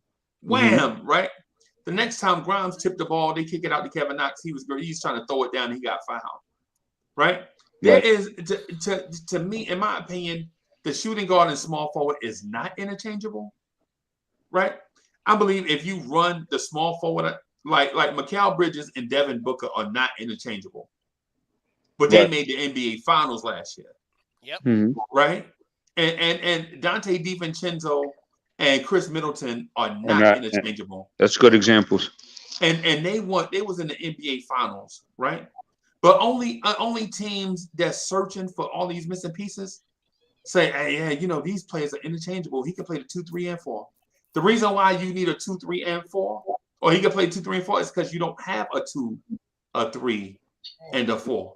If you had a 2, a 3, and a 4, it wouldn't even be a discussion. Right. That's what I'm saying. So now Knox should be getting time. No. What I'm saying is go get you a small forward. Right. Like, say for instance, if we had Brandon Ingram, will we be having this conversation about RJ Barrett? No. So it would be RJ, Brandon Ingram, and RJ Barrett. And so we wouldn't be talking about interchangeable, holding the ball too long, passing lanes, all this stuff. We just saying that because the roster just doesn't have natural fits to it. I mean, at one point, somebody on the panel said we could play Grimes at the 3. And you know, I want to say this real quick, man. I ain't gonna say nothing else. But to be honest with you, I'm tired of people trying to trick James Dolan out of his money, man. Because he got the money and he gave the money. For real, I'm tired of it because I asked this question about a month and a half, maybe 2 months ago. And I'm gonna ask the same question on this day right here. Let me ask you, where do you think we would be as an organization if Kenny Smith would have been in Leon Rose's spot and Mark Jackson would have been on that bench? Those are two guys that know the game and care about the game. We keep getting guys over here you know what I'm saying, on friendship relationship. We did that with Fizdale on a friendship relationship. He brought nobody. Now we got Leon Rose in here hoping on some friendship relationship with World Wide West, and we got nobody.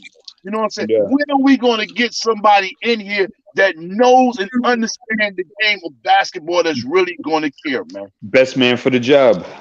I just want to throw that. I'm tired, man. Good point, Jay Boogie. Tired, man. You know, Good point. Freezy, you said something that made me think of this on the Wizard game. Was that, and they tried to spit a narrative after that I didn't personally believe.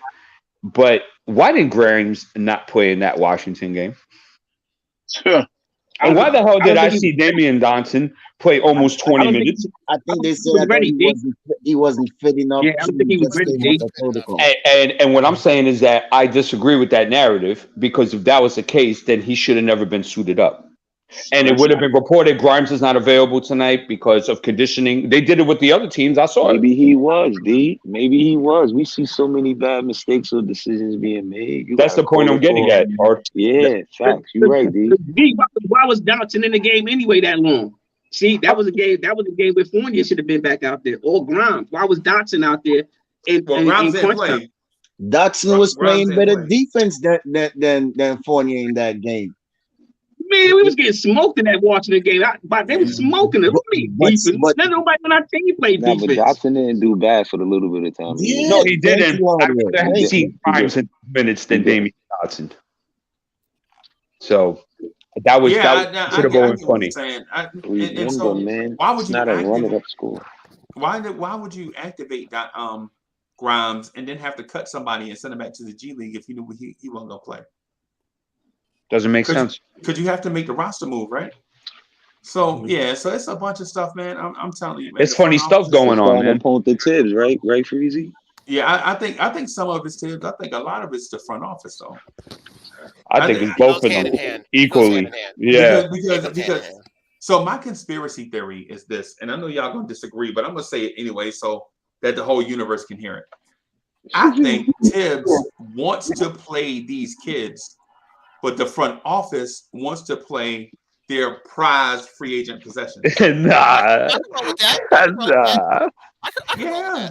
Maybe. I think the front office wants to play Kemba. I think the front office wants Tibbs to play Fournier, as opposed to playing Grimes, McBride, and Quickly. If that was true, I would have seen some Julius at the 5 and more Obi at the 4. If that was true. Hey guys, I gotta step out for a second. I'm gonna try and get back on, but I just want y'all to know I love y'all so much, man. Hey, bring your burger back. Bring your burger back. Yeah, man. A burger. Give me one of them bacon, eggs, and cheese Kaiser rolls. No, you don't. Kaiser rolls. Put it in the box and send it to me. You just finished eating at 9 o'clock. You're going to eat again. Bring me a burger back. Bring a burger back. And it better not have no holes in it either. All right, man. Later. All right. Yeah, man. So I think Tibbs. I think McBride is a Tibbite, right? I think McBride is the dude, he has the personality that Tibbs likes. How about Grimes? And I think Grimes does as well, and I think Quickly does also. Mm-hmm. Obi maybe not so much. Mm-hmm. You know what I'm saying? Because you don't see the outward dog of Obi. I'm not saying that he don't have the heart to play, because he got more energy than everybody. But Obi ain't the dude that look like he'll flagrant foul you if you try to dunk on a team.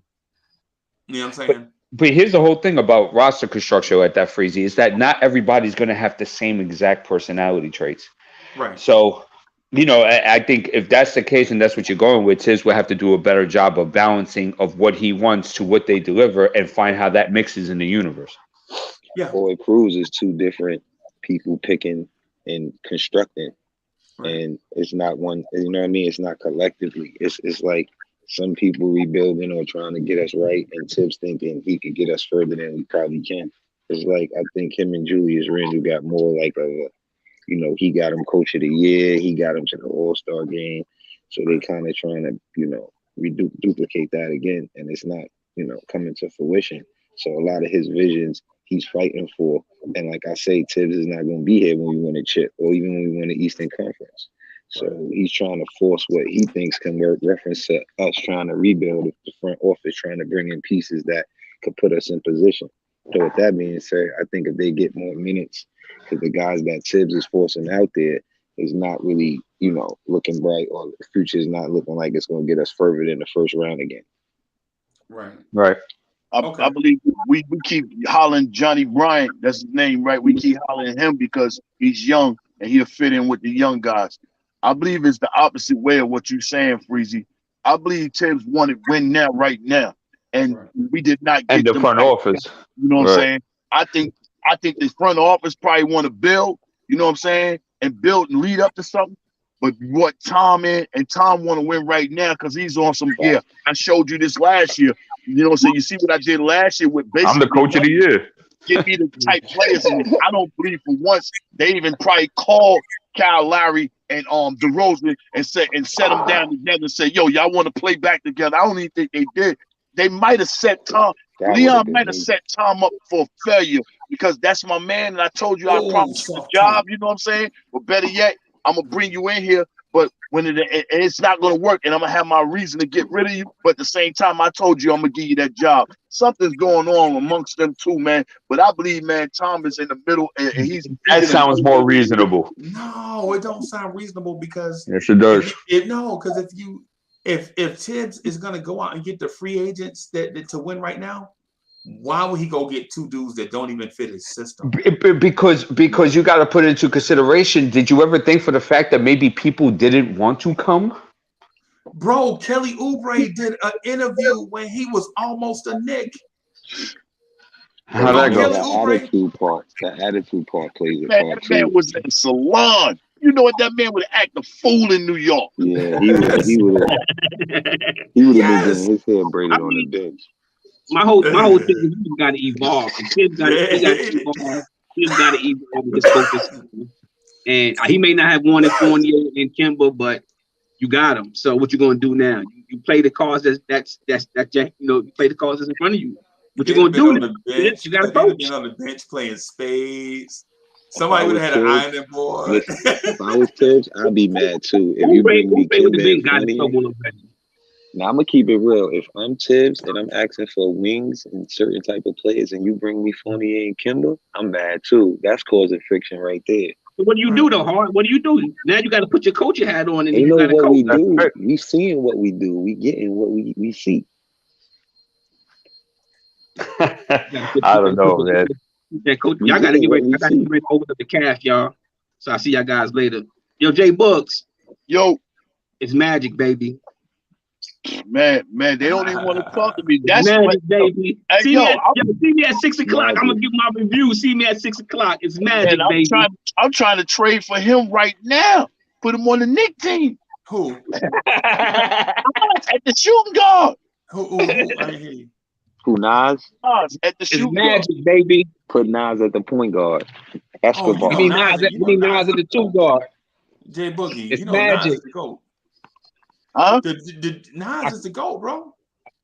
Nah. The dude said in a rhyme. The dude said, listen to how poetic this is. I'll sneak an Uzi on the island in my army jacket lining. The dude said that in a rhyme. And so when he said, I'll sneak a Uzi on the island in my army jacket lining, only cats from New York, first of all, know what the island is because we got uncles up there. You know what I'm saying? We got uncles and brothers up there, right? And the army jacket, is the one that you got from your uncle that's on the island when he came back from the army. You know what I'm saying? Well, see, so that's like shampoo. It went over a lot of people's heads, Freezy. Don't learn them that right now. Please don't learn them that right now. But for real, to me, LL is the GOAT, man. L birthed the whole label. He birthed all these. That's I listened to LL last night. LL said, here's your chance to advance. You get in your stance, I'll shoot the holster off your cowboy pants. And he had said that because 2 years before that, MC from New York had did a video called The Wild Wild West. Right? And did a video you know what I'm saying, in the Poconos, and it just happened to snow on that day, and it just happened to be one of the dopest videos ever. Now, I ain't gonna say the MC name. I'm gonna just say, my man said, here's your chance to advance. Get in your stance. I'll shoot the holster off your cowboy pants. And people didn't even get who he was dissing. You know what I'm saying? G-Rap. Yeah. When we go off, listen to that Magic album. You're gonna be like, man, that boy is incredible. Right. That boy is incredible. That's three incredible. That's LL is performing on New Year's Eve. Him boy is batting 3 for 3 right now. Okay. The 4 Horsemen coming early January. KD3. Uncle L is performing live on New Year's Eve on Channel 7. I'm going to talk about it tonight at 6 o'clock. I'll see y'all guys later. Tonight at 6 for the love of the game. My bro Hardwell up top of me. My bro Project Nerd. We see y'all at 6 o'clock. We're going to talk about that NAS album. Hey, Hardwell, I'm mad, Hardwell. I'm mad. He'll be there too. I'm mad, Hardwell. You just said that he performing on channel. I'm mad I ain't got that channel. I need to go. Yeah, he's performing on Channel 7. I mean, he's gonna have it probably on another channel where you. Yeah, it's ABC. So you can catch ABC. Yeah, ABC. Yeah. New Year's performance gonna be lit with Uncle L on there. Yeah, man, no doubt, bro. But hey, man, so this thing with Tibbs, the front office, Randall, Kemba, I think they want so hard for it to be kumbaya. The only thing about it is there's a lot of discourse and friction because it's hard turning the Knicks into a winner, man. And so last year, not only were the Knicks a winner, like with moral victories, we legit were 10 games over 500, right? And we can't even remember the last time the Knicks were 10 games over 500, right? Especially, what if they do it again? If they do it again, back-to-back years, make the playoffs. The roof is going to be on fire. Yeah. And Jay Boogie, the funny thing is, the first time I heard the roof is on fire, I was at this little small house party. We was in the basement, and this dude put a record on. You know how remember the crackle from the record player? You know what I'm saying? And the dude was like, the roof is on fire. And the people that heard the joint before us was like, we don't need no water. And we like, yo, what is this? I had never. The only call and response that I heard before that was throw your hands in the air and wave them like you just don't care. You know what I'm saying? Mm-hmm. And then cats will make up their own little part after that. You know what I'm saying? Mm-hmm. But anyways, yo, I'm a wrap up here, fellas. Get out of here, man. And you know what I'm saying, go ahead and get some rest, man. It's been a busy few days, man. I'm glad y'all came through, man. I appreciate the fact that everybody came in and hung out with us. But yo, Hardwell, Jay Boogie, we definitely got to get together, man, and do some hip hop, bro. Can I come on for the love of the game and talk some hip hop tonight, 6 o'clock? Freezy, be there. Okay, all right. We're gonna have hip hop talk. Yo, I'm gonna try to make that. I got a couple of obligations, and then I gotta get some sleep for work tonight. But I'm gonna try. Welcome to D. D's Bull and pull up, bro. If you available at 6, Stafford gonna be there. Jay Boogie be there. We be having a lit panel. So hopefully, I appreciate the invite. Yeah, if you I can already know, bro. Right. You already know. Hardwell, put the Cash App thing in the link, man. And the link, in y'all description. Y'all talking about? Nah, we don't. I know we all do it for the love, but you know what I'm saying? I respect what everybody's doing. You know what I'm saying? And y'all deserve that. Have something done, you know what I'm saying? And put the Cash App in. I don't do the other way because I want you to get your straight direct money. I don't want y'all to do nothing. That's why I do Cash App. I tell Heck today. We told him already, but he just didn't do it yet. So we get into it.